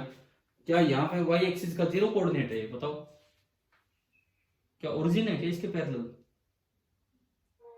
क्या है यहाँ पे वाई कितना है? -h। इस जगह के कोऑर्डिनेट है r, -h, ये नीचे है y में। तो आप y की जनरल इक्वेशन बना दो, s is equal to ut plus half at square y के लॉन्ग लगाओ। तो इस टेबल की मदद से अगर आप लगाएंगे y के लॉन्ग, तो s की जगह तो आ जाना है y, u की जगह क्या आ जाना है इस टेबल से u sine theta, into T की जगह t, प्लस की जगह माइनस, क्योंकि a माइनस जी आना है टी स्क्वायर। हाँ जी बोलो, इक्वेशन बन गई। इसके बाद क्या करना है, इन वैल्यूज को इसमें पुट करना है। इन वैल्यूज को इसमें पुट करना है कि at t equal to minus t, y is equal to minus h. तो y की जगह आपने रखा माइनस एच, t की जगह आपने रख दिया कैपिटल T, तो ये होगा u sine theta into capital T minus half into g into capital T का स्क्वायर। ये क्वाड्रेटिक बनेगी, इसको इधर उठा लाओ, g/2 into t square minus u sine theta into t minus h is equal to 0। इसका कोएफिशिएंट 1 करना है तो 2/g से मल्टीप्लाई कर दो, टी स्क्वायर 2/g से मल्टीप्लाई किया minus 2/g into u sine theta, 2u sine theta by ji into capital T, और minus 2/g into h is equal to 0।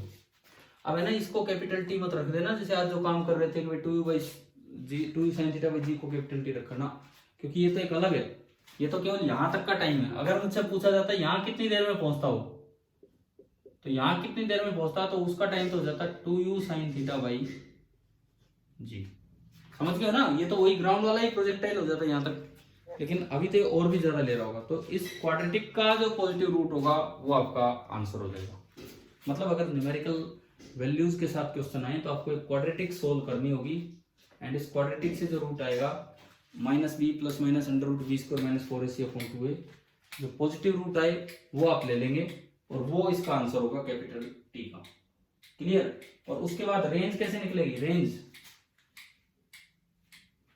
यही इक्वेशन आप किसके लॉन्ग लगा दीजिए, x के लॉन्ग। तो s की जगह x, u cos theta, t और 0, और फिर आपको दिख रहा है at t equal to capital T x is r, तो यहां से रेंज आ गई u cos theta into capital T। Capital T यहां निकाला और उसको उसमें पुट किया। मैं इसको एक क्वेश्चन में अप्लाई करवाता हूँ, न्यूमेरिकल वैल्यू वाले क्वेश्चन में, ताकि आपको समझ में आए कि कैसे करना है। बताओ ये तरीका आया क्या समझ में, कैसे हमने निकाला है? ठीक है। अब जो मैं मिटा रहा हूँ इसे, आज ही जो सीपीपी दिया है उसका एक सवाल ले रहा हूँ, आप बाकी कर लेंगे ट्राई, 11 क्वेश्चन है उसमें, एक सवाल मैं ले रहा हूँ वहां पे एंगुलर प्रोजेक्शन का टावर से, and this is question number CPP number 25, question number B2, page number 2 पे।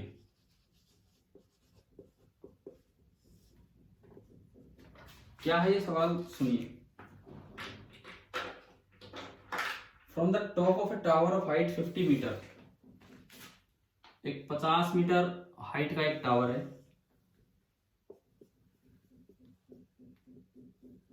50 मीटर हाइट का ये एक टावर है। यहां से a ball is projected with a speed of 30 metre per second at an angle of 30 degree to the horizontal. Horizontal के साथ 30 degree के एंगल पे 30 मीटर पर सेकेंड से इस बॉल को फेंका गया। और ये बॉल, ये वही केस हो गया, ऐसे जाना है। अब इन्होंने क्या क्या पूछा है, calculate first part maximum height from the ground. First part है maximum height from the ground, second part at what distance from the foot of the tower, at what distance from the foot of the tower does the projectile hit the ground, मतलब ये R, ये second part में पूछा है। And third part time of flight, कि मतलब अगर t equal to 0 पे स्टार्ट हुआ तो t इक्वल टू कैपिटल। तो क्या ये वही सेम सवाल नहीं आ गया जो अभी हम सीख रहे थे कैसे करना चाहिए? हाँ भाई ठीक है। आप बताओ फर्स्ट पार्ट h का आंसर बताओ, h क्या होगा, कैसे लिखें? अभी लिखा था,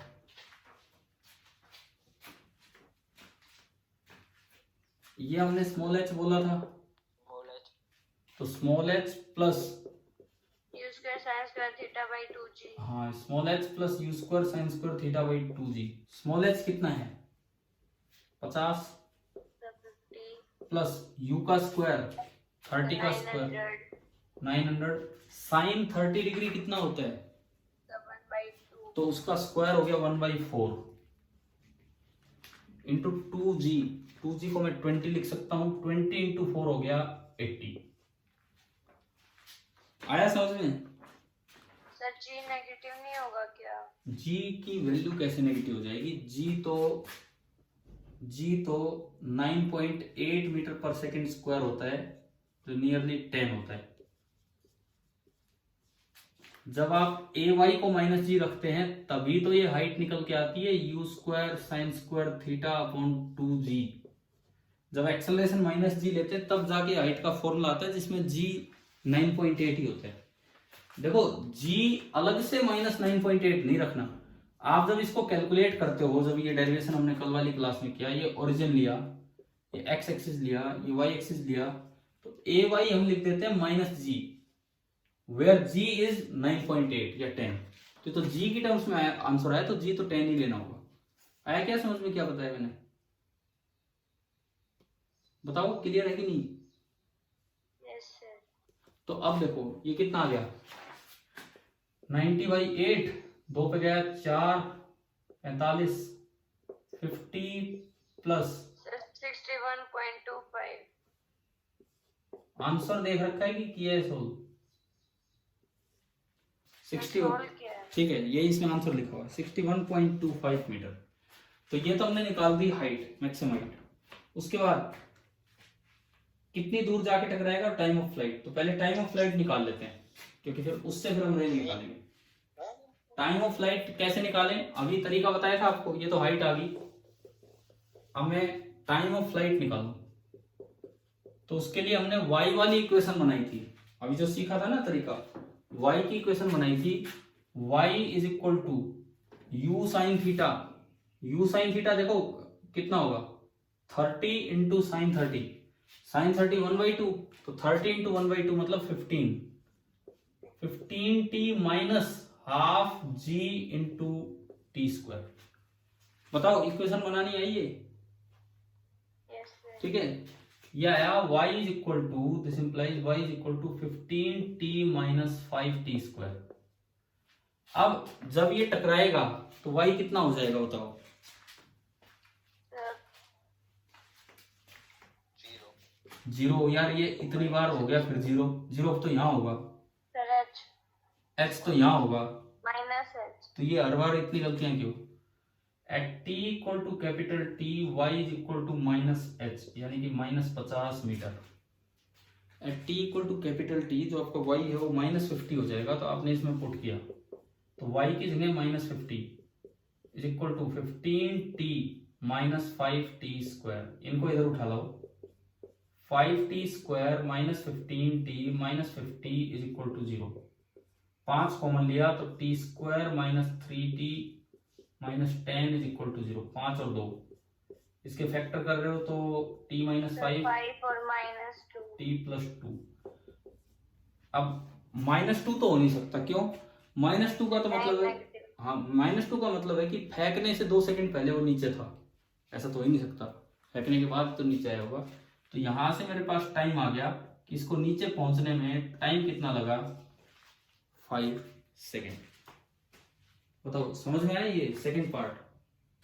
ठीक है। Yes, sir. और थर्ड पार्ट, कितनी दूर जाके गिरा है from the foot of the tower, मतलब वो आर क्या होगा, ये कैसे निकालें? आर अभी सिखाया था आपको। तो U cos theta t लगा देंगे। हाँ, डायरेक्ट हम लगाएंगे r is equal to you cos theta, मतलब 30 into cos 30 √3/2 into time of flight 15।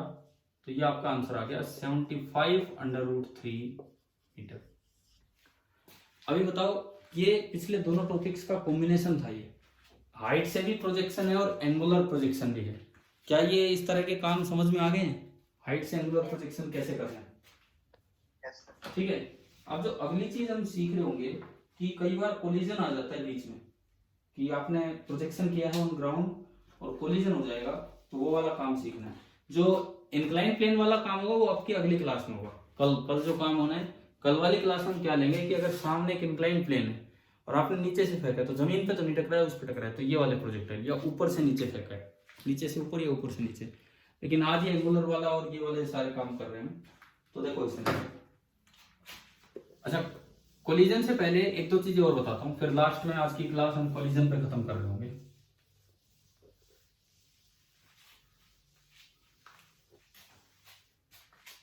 जैसे मान लो कि ये एक्स एक्सिस है, ये वाई एक्सिस है, आपने यू थ्रो किया।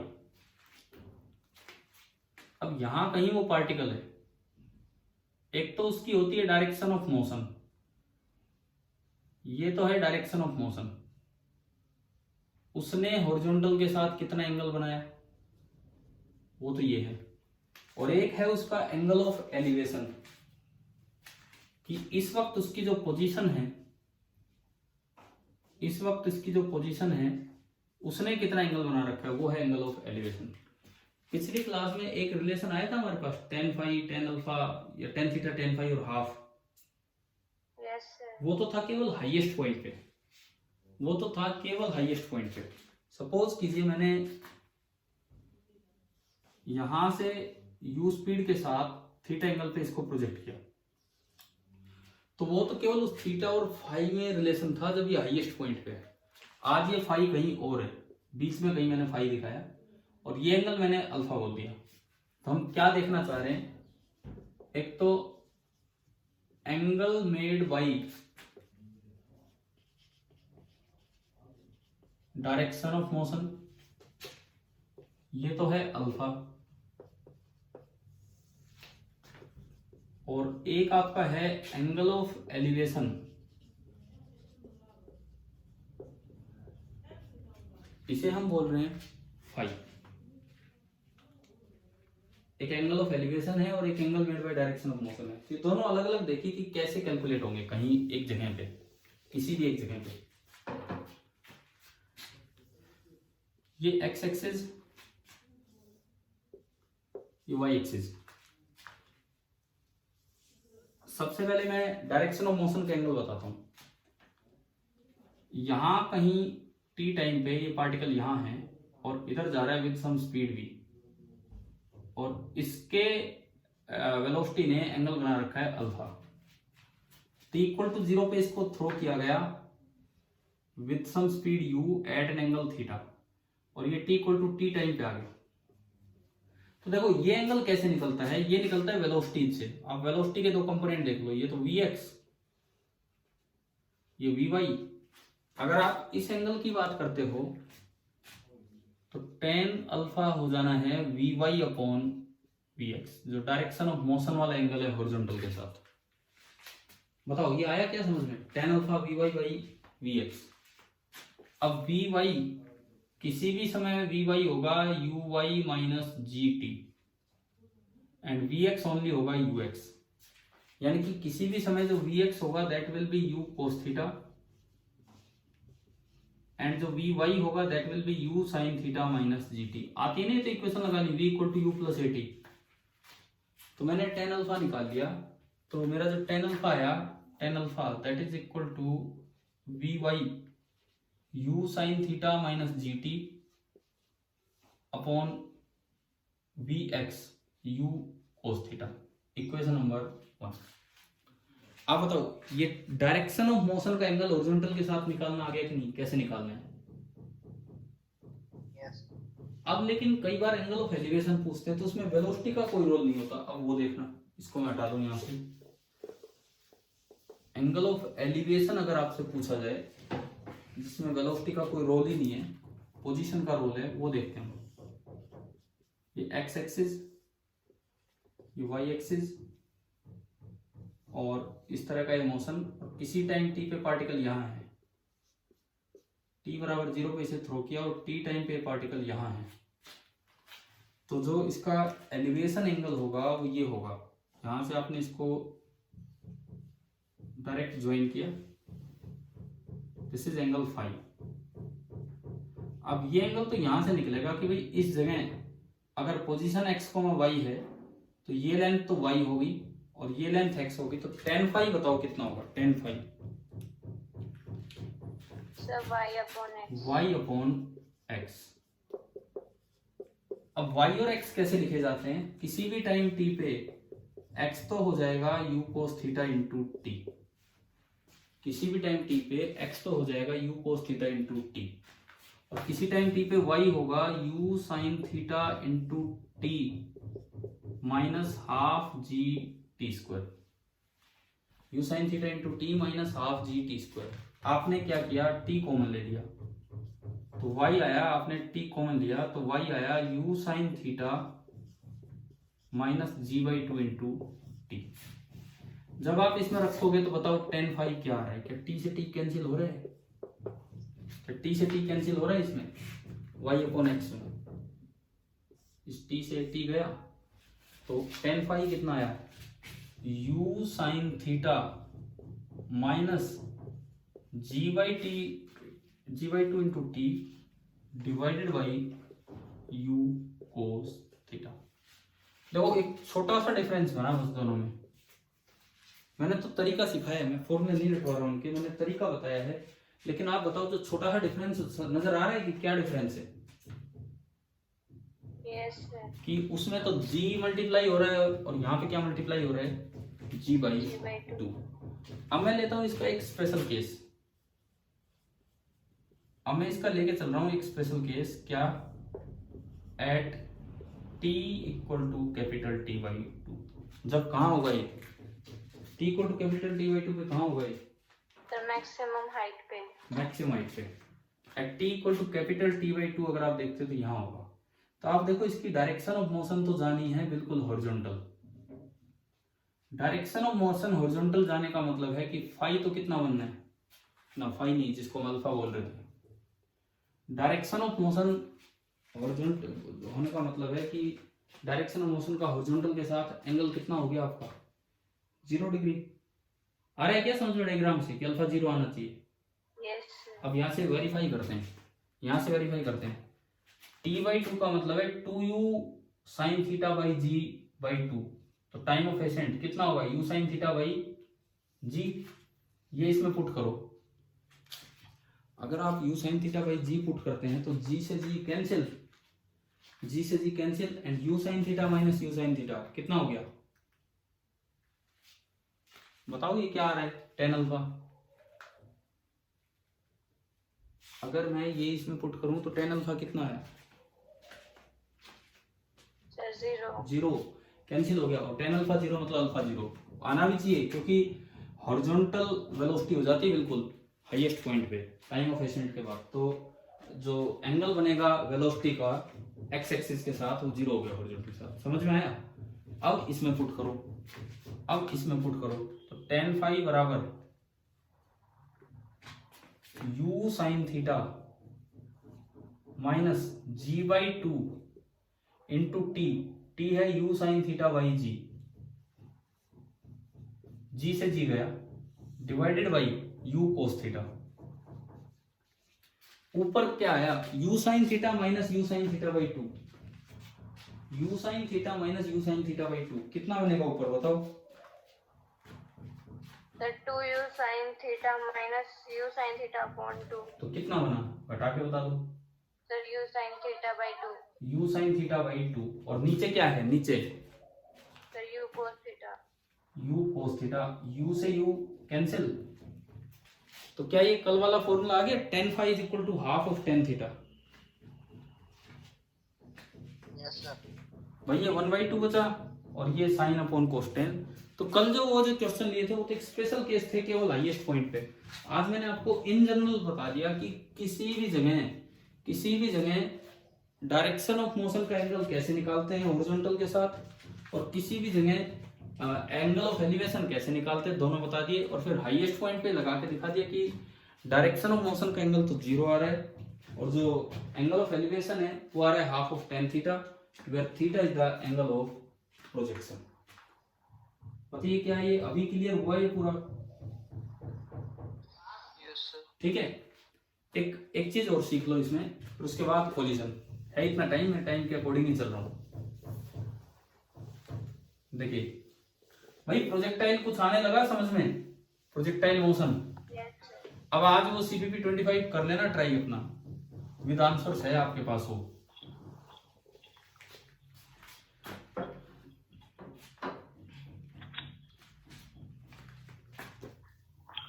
क्या बता रहा था मैं आपको अभी इसमें,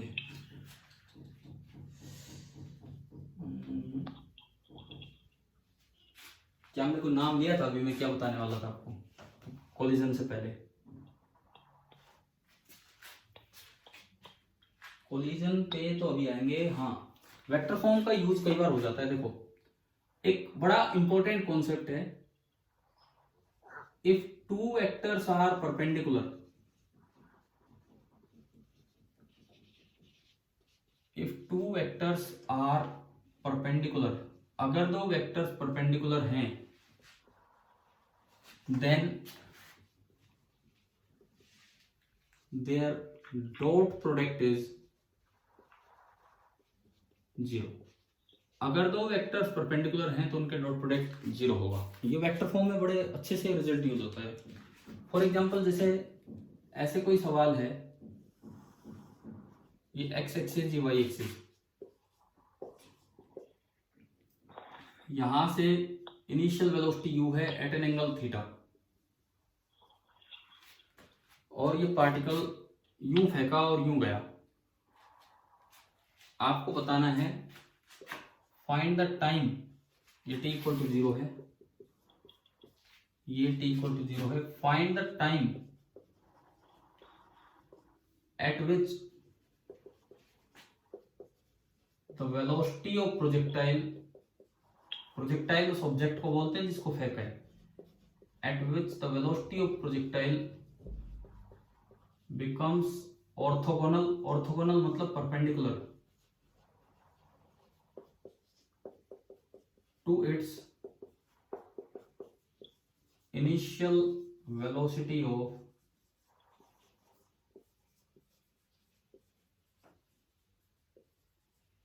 प्रोजेक्शन। बस ये आपको बताना है कि किस समय, वो टाइम बताना है कि जब जो वेलोसिटी ऑफ प्रोजेक्टाइल है वो अपनी इनिशियल वेलोसिटी के परपेंडिकुलर हो जाए।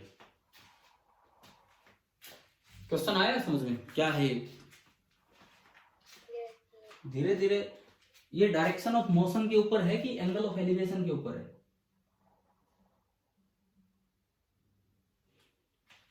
वेलोसिटी की डायरेक्शन का मतलब है डायरेक्शन ऑफ मोशन। थोड़ी देर बाद देखोगे वेलोसिटी इधर है पर वो परपेंडिकुलर नहीं है, यहां देखोगे वेलोसिटी इधर है परंतु ये भी परपेंडिकुलर नहीं है, तो कहां जाके मिलेगी परपेंडिकुलर? थोड़ा आगे, एक ऐसी जगह कि जहां अगर आप टेंजेंट डालें और वो इस लाइन के परपेंडिकुलर आए, तो मैं कहूंगा कि भाई यहां जो वेलोसिटी है, यहां जो वेलोसिटी है वो इसके क्या होगी, एक परपेंडिकुलर। चलते हो तो डायग्राम आया समझ में? Yes, sir. मान लो t इक्वल टू 0 पे थ्रो किया और मैं कहता हूं कि ये टाइम है t equal to t nought, यहाँ वेलोसिटी है v नॉट, और डायग्राम कह रहा है कि इस समय जो v नॉट है वो u के परपेंडिकुलर है। तो कैसे करें, कैसे टाइम निकालें? देखिए तरीका देखिए, अब सुनिए। v नॉट मुझे लिखना आना चाहिए और u लिखना आना चाहिए वेक्टर फॉर्म में। पहले u वेक्टर लिखवाओ, i कैप j कैप में क्या लिखूं? u vector, u vector i cap j cap में क्या लिखें? Sir, root u थीटा आई कैप cos थीटा आई कैप जे कैप। अरे ये देखो सीधा u के तो कंपोनेंट आपने किए, आई कैप के अलोंग u cos थीटा आई कैप, जे कैप के along u sin theta J cap. u vector लिखना आ गया i और j में, ठीक है। Yes sir. अब मैं v नोट वेक्टर लिखूं, मुझे एंगल तो पता ही नहीं है v नोट का, कोई बात नहीं पता तो पड़ा रहने दो। क्या x कंपोनेंट चेंज होगा? No sir. नहीं होगा, तो मैं इसको अभी भी क्या लिख सकता हूं, u cos थीटा आई कैप। y कंपोनेंट आप लिखो, क्या लिखें? तो V nought sine theta J cap. Theta कहाँ है मेरे पास, तो थीटा तो है ही नहीं। किसी भी समय t टाइम पे जो y कंपोनेंट होगा वो होगा u sine theta minus G T, T की जगह ठीक है। कैसे भाई, मैंने ये v निकाला यहाँ पे, कौन सी इक्वेशन से, v is equal to you plus A T, दो बार लगाई, एक बार अलोंग x एक्सिस एक बार अलोंग y एक्सिस।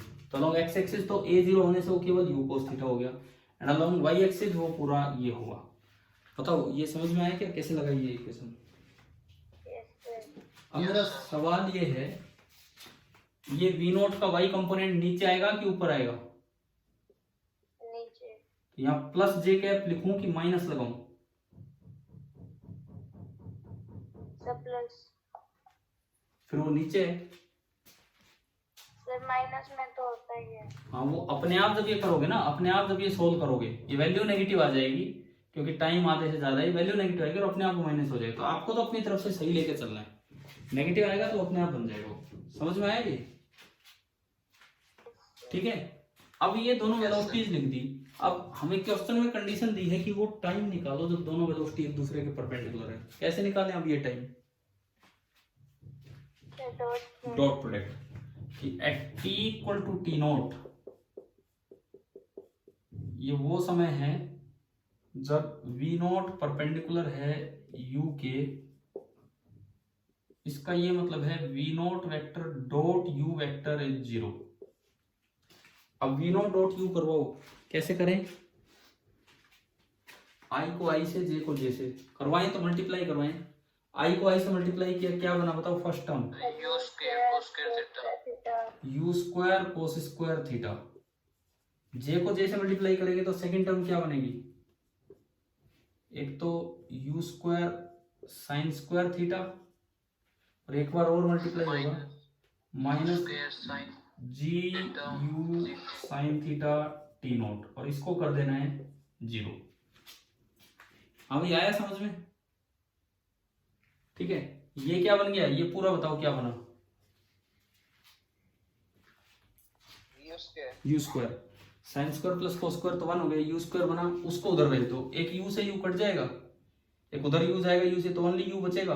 तो मेरे पास टी नोट आ गया, टी नोट कितना आया? u upon G sine theta note. हाँ भाई, थीटा नोट नहीं, theta, u upon G sine theta. क्या टाइम ऑफ एसेंट तो नहीं आ गया है? बताओ उसका क्या फॉर्मूला होता था टाइम ऑफ एसेंट का?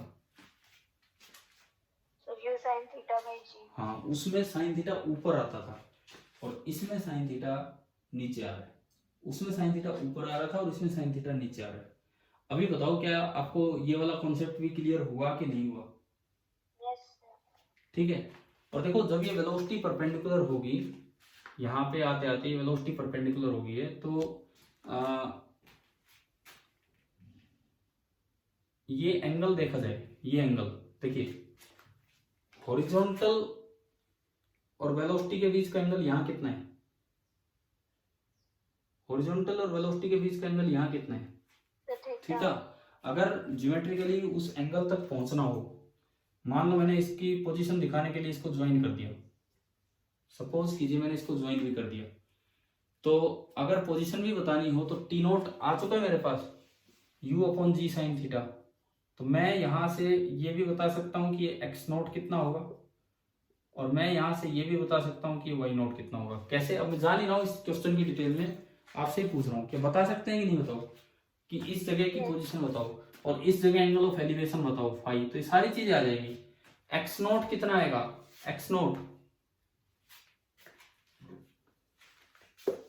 अगर एक्स नोट पूछा जाए इस समय तक, तो एक्स की सीधी इक्वेशन होती है X is equal to you cos theta into T. तो एक्स नोट पूछा जाए तो X nought is equal to you cos theta into T nought, where T nought की वैल्यू आपने रखी तो U nought upon G sine theta, U upon G sine theta. X nought निकालना आ गया। ऐसे ही आप वाई नोट निकाल सकते हो, वाई वाली इक्वेशन यूज करके, Y is equal to you sine theta T minus half G T square, और ऐसे ही आप टेन फाई करके फाई निकाल सकते हो। मतलब अब तो क्वेश्चन किसी भी लेवल तक बढ़ाया जा सकता है। क्या ये बताओ कि आपको ये सारा सिस्टम समझ में आया कि नहीं आया यहाँ तक? Yes sir. ठीक है।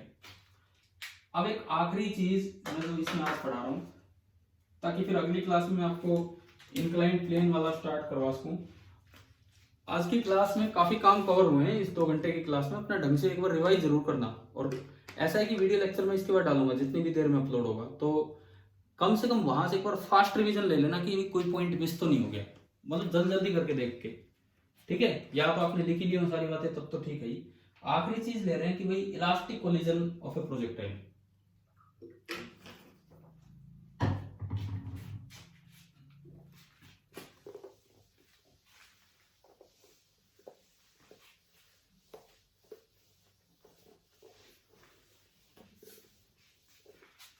देखिए लास्ट है हमारा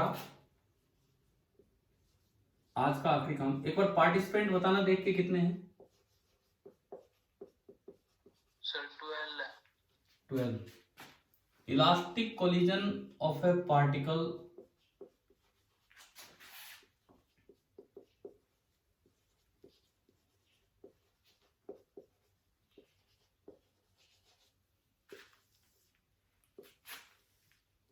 with a smooth hole, elastic collision of a particle with a smooth whole.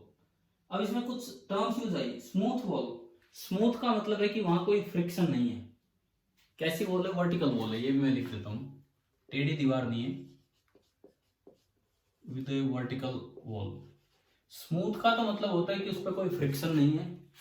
Friction नहीं होने का मतलब ये होता है, वैसे तो फोर्स वाले चैप्टर में चल के बातें पढ़ेंगे, लेकिन यहाँ पे इसका मतलब ये है कि दीवार के पैरेलल जो कंपोनेंट है वेलोसिटी का, टक्कर से पहले और टक्कर के बाद उसमें कोई चेंज नहीं होगा। अगर फ्रिक्शन होता तो हो सकता है कि वो दीवार के पैरेलल कंपोनेंट चेंज कर देता। और इलास्टिक का मतलब ये है कि काइनेटिक एनर्जी में कोई लॉस नहीं होगा। अक्सर क्या होता है, मान लो आपने कोई बॉल ली, कीचड़ की बॉल है, कीचड़ की बॉल, कीचड़ की, उसको फेंका तो क्या वो दीवार से रिफ्लेक्ट होकर वापस आती है उतनी स्पीड से? No sir. तो वो तो काइनेटिक एनर्जी का काफी नुकसान हो गया वहां पे। और भी कोई नॉर्मल बॉल है, वो भी जरूर नहीं कि उतनी स्पीड से आए। तो इलास्टिक कोलिजन का मतलब होता है कि टाइप्स ऑफ कोलिजन, आगे एक चैप्टर आएगा वर्क एनर्जी पावर, वहां पढ़ेंगे। और स्मूथ, ये फ्रिक्शन न्यूटन्स लॉ में। तो आगे की कुछ चीजें, कुछ वर्ड्स यहाँ यूज हो रहे हैं। तो अब मान लो कि जैसे ये सामने एक दीवार है,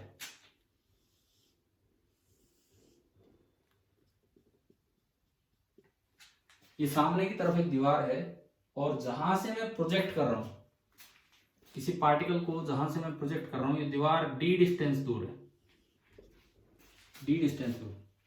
यहां से मैंने एक पार्टिकल को u स्पीड के साथ थीटा एंगल पे प्रोजेक्ट किया, u स्पीड के साथ थीटा एंगल पे प्रोजेक्ट किया।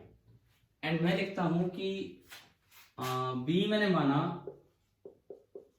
Final separation of ball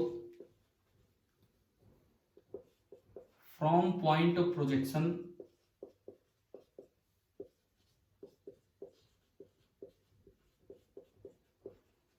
on first landing. पहली बार जब बॉल लैंड करेगी ग्राउंड पे, यूं तो कहीं तक चली जाए, पहली बार जब बॉल ग्राउंड पे लैंड करेगी तो वो कहां तक, कितनी दूर पॉइंट ऑफ प्रोजेक्शन से जाके लैंड कर रही है, ये हमने निकाला।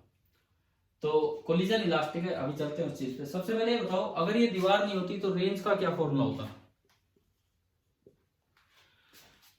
अगर ये दीवार नहीं होती तो रेंज का क्या फॉर्मूला होता? Sir you square two sine theta cos theta by G. U square by ji into sine of 2 theta, ठीक है।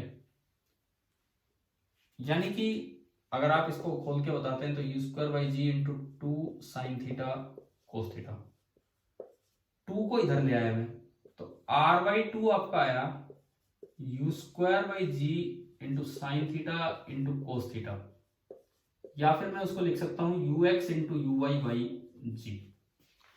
तो ये मैंने r बाई 2 निकाल लिया। अब b कितना होगा, b कितनी दूर वो बॉल जाके गिरी है, वो इस बात पे डिपेंड करेगा कि d कितना है, कहां से आपने थ्रो किया है। तीन छोटे छोटे केस हैं, सपोज कीजिए d आपने ले लिया r बाई 2, केस फर्स्ट, तो यहीं पे चेंज कर करके बनाता जाऊंगा। केस फर्स्ट आपने लिया d is equal to r by 2, तो इसका मतलब दीवार बिल्कुल बीच में होगी जब ये आधा मोशन हो चुका होगा वहां तक। बताओ, अगर d r बाई 2 है तो क्या ये हॉरिजॉन्टली जाके टकराएगी कि नहीं इसके, और इलास्टिक कोलिजन है तो उतनी ही स्पीड से वापस आ जाएगी, और ये वापस यहीं आया, यूं आगे। बताओ b कितना, b final separation of ball from point of projection, b कितना होगा, b सर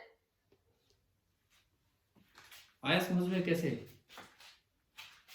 तो जहां से आपने बॉल फेंकी थी वहीं आ गई, तो उसका तो कोई सेपरेशन है ही नहीं, तो b कितना हो गया यहाँ पे, 0। ठीक है, समझ रहे हो ना कौन से केसेस ले रहे हैं, क्या ले रहे हैं? Yes sir. अब मान लो, और कितनी देर बाद ये बॉल हाथ में आई होगी, उतनी देर बाद जितनी देर बाद उधर गिरनी थी, 2u साइन थीटा बाई जी। कितनी ऊपर यहाँ टकराई होगी दीवार पे, ये भी वही है, you square sine square theta by 2g, सब कुछ सेम है, बस वो आगे वाला पार्ट पीछे होगा इलास्टिक कोलिजन होने की वजह से। ठीक है, क्लियर? अब देखो दूसरा केस, मान लो d छोटा है r बाई 2 से। अब मैं सेकंड केस बनाता हूं यहाँ पे,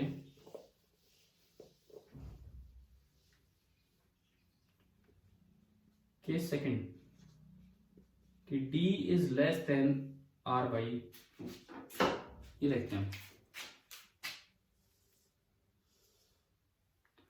आप कहीं आगे से प्रोजेक्ट कर रहे हो और ये इस तरह का है कि अभी तो ये और ऊपर जाता और ये यूं जाके कहीं टकराना था और वहां तक होनी थी इसकी रेंज। समझ में आ रहा है क्या है ये, कौन सा केस हम ले रहे हैं? कि ये यूं जा रहा है, ये यूं जाना था और ये यहां तक जाके टकराना था, तो ये पूरा r है, तो d तो r बाई 2 से भी कम है। इसको इनिशियल स्पीड u के साथ फेंका और किसी थीटा एंगल पे। अब देखो, अब जब ये टक्कर खाएगा उस समय क्या होगा, देखिए जब ये टकराएगा तो इसकी वेलोसिटी इधर की तरफ कुछ v थी, उस v के दो कंपोनेंट थे। मैं ये कहता हूं ये तो चेंज होगा ही नहीं, ये तो क्या रहेगा u cos थीटा, और एक ये कंपोनेंट था जो बोला हमने vy। आपने लिखा स्मूथ वॉल। स्मूथ वॉल का ये फायदा होता है कि जो कंपोनेंट वेलोसिटी का पैरेलल टू द वॉल है उस पर फ्रिक्शन जैसी कोई चीज नहीं लगेगी और वो इतना मेंटेन रहेगा, यानी कि vy बाद में भी इतना ही मेंटेन रहेगा। आपने लिखा इलास्टिक कोलिजन, मतलब टोटल वेलोसिटी जो पहले थी स्पीड वही बाद में रहनी, तो जो u cos थीटा वो अपने आप को रिवर्स कर लेता है, u cos थीटा अपने आप को रिवर्स कर लेता है और vy सेम रहता है। तो ये जो ऊपर निकलना था ये इधर ऊपर चला जाएगा और ये बिल्कुल ऐसे ही जाके गिरेगा, इस तरह जाके गिरेगा कि पूरा जो जितना आगे जाना था उतना पीछे की तरफ से। और कब आके गिरेगा, अगर t बराबर 0 पे आपने थ्रो किया तो बिल्कुल उतने ही टाइम पे आके गिरेगा, 2u sine theta by g, और इस दूरी को हम बोलेंगे b। ये कितना पॉइंट ऑफ प्रोजेक्शन से पीछे गिरा उसको हम बोलेंगे b। मैक्सिमम हाइट अभी भी उतनी ही रहेगी जितनी की उधर होनी थी। ये मैक्सिमम हाइट फ्रॉम ग्राउंड है, चाहे टक्कर होगी हो, इलास्टिक कोलिजन है तो उससे कोई फर्क नहीं पड़ा, you square sine square theta by 2g। अब भी बता दो in terms of d and r, in terms of d and r b कितना है? देखो ये d आगे गया, फिर d पीछे आया और फिर b पीछे आया, या फिर ये r ही आगे चला जाता है, यानी कि d plus b plus b is equal to r। बताइए आया कि नहीं आया समझ में? हाँ भाई ये इक्वेशन बताओ आई कि नहीं आई समझ में? कि अलोंग द ग्राउंड वो कितना चला, पहले d आगे गया, फिर d पीछे आया और फिर b और पीछे आया। और अगर कुछ नहीं होता तो बस वो आर आगे जाना था। तो D plus B is R. ये इक्वेशन बनानी आ गई कि नहीं, बोलिए। तो यहां से बी कितना आ गया, बी आर माइनस 2d। हाँ जी, बी निकालना आ गया कि कितनी दूर ये पॉइंट ऑफ प्रोजेक्शन से जाके गिरेगा। क्वेश्चन आ सकते हैं इन पे, तो आपको करना आना चाहिए। और एक आखिरी केस, आज का आखिरी काम, आज का लास्ट काम हम देख रहे हैं। आज काफी काम हुआ है, आप अच्छे से क्लास नोट कीजिए, अटेंड कीजिए। d is greater than r by 2, ये तीसरा केस। ये वॉल है, थोड़ा दूर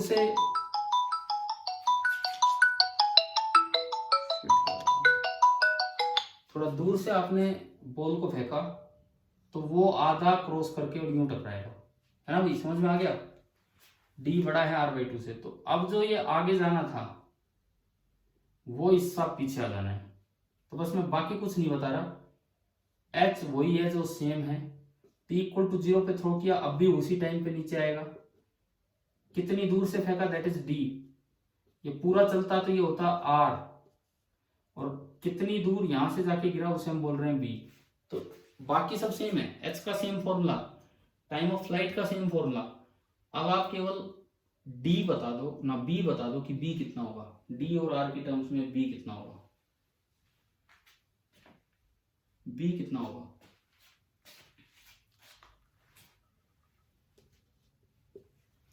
आपने पहला केस लिया, b आया था 0, पहले केस में b आया था 0, दूसरे केस में b आया था r माइनस 2d, तीसरे केस में b कितना होगा, r प्लस 2d। ना, गलत। आप खुद देखना, मैं लिख के बता देता हूं आपको, 2d माइनस r।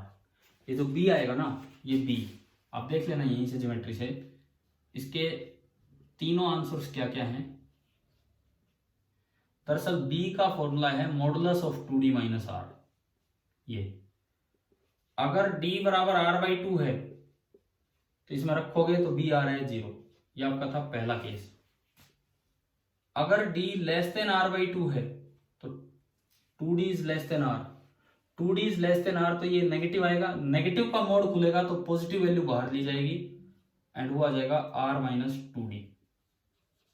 और अगर d greater than r by 2 है तो 2d is greater than r, तो ये पॉजिटिव है, और ये पॉजिटिव है तो b डायरेक्ट बाहर आएगा 2d माइनस r। अब यहाँ पे d तो क्या चीज है, पॉइंट ऑफ प्रोजेक्शन की दूरी पॉइंट ऑफ लैंडिंग से कितनी दूर है, और r क्या चीज है, रेंज जो वैसे होती है। चलो भाई आज बताओ, एंगुलर प्रोजेक्टाइल आ गया पूरा समझ में। Yes sir. ठीक है, काफी काम आपने इसमें किए। CPP 25 आप इसके बाद अपना पूरा अटेम्प्ट करना। कल का जो लेक्चर होगा वो इंक्लाइंड प्लेन पे प्रोजेक्शन का होगा, तो कल देखते हैं और प्रोजेक्टाइल में आगे काम। बाकी आप CPP 25 पूरा करके रखना। ठीक है, थैंक यू।